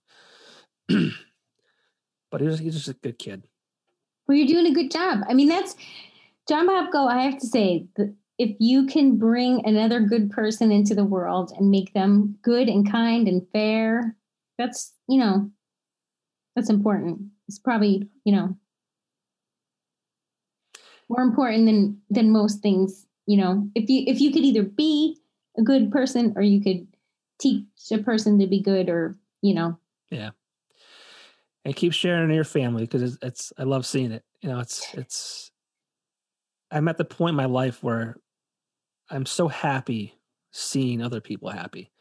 Not that I never was, but it's different. I mean, when I was younger, I wanted to be the best, and I don't know how to explain it, but like I'm just so happy when I see other people happy. So I'm happy you're happy. I'm happy you're doing well. And yeah. Well, you gave me a really good reason to get in touch with people who I haven't. I mean, Joe is one of my best friends. He's best man in our wedding, but we text and stuff. And he and Matt are always texting about sports or news or whatever. But I texted him and I'm like, okay, can you do a phone call? Cause I need to clarify, cause he seriously has a photographic memory. And then I was like, oh, I got to call Shelb. And then I was calling Rachel because she hasn't been here yet. And then I don't know, I was calling my roommates, Franny and Kathy. I was like, Kathy, Kier. I'm asking everybody who was in any way. I was trying to I was pestering people, but I think it was great because that's a cool thing is that it made me Shelb and I haven't talked probably. I mean, Rachel and I, when we were at mini dental school in Colorado, we saw her, which was crazy. Right. But to be at mini dental school was crazy. But I mean, you lose touch, you see each other with social media, or you might text, you have a question, or, you need, my other friend moved to Colorado and I was like, hey, Shelb, can you, meet my friend Bon for dinner? Cause she's new out there. But you don't talk to somebody else. We talked for probably way longer than her husband Jules. We were on the phone and probably 3 hours. So I think it's great because it's a great reason to reconnect with people that you really care about and who you had a special time in your life with. Yeah, this has been great. And I'm glad that it's kind of been the same for you and people that are also involved. So makes me happy.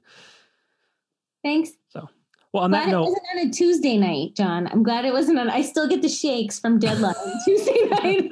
I still get the shakes. Yeah, that was crazy. Oh man! All right. Well, thanks. This has been fun.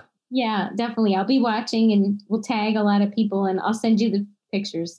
Yes, please. I want a good picture of that swimsuit pool thing so I can send it to Megan Rollins is probably going to kill me. Megan Sobieski, she's probably I thought that cover was gone. I have to say, for all the Halloween parties that I had over the years, I have gigantic posters of pictures in my closet.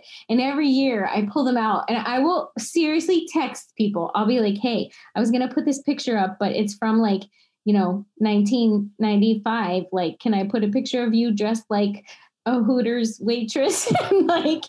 and Rachel will say, sure. But it's I won't put anybody's pictures up ever without asking them, because there was no social media then. So you got to respect that people weren't signing on to yes, I want my picture, in a bikini out. So I'm sorry, Megan. It'll be all right. Well, actually, my battery's going to die. So have a good night, John. You too. Thank you.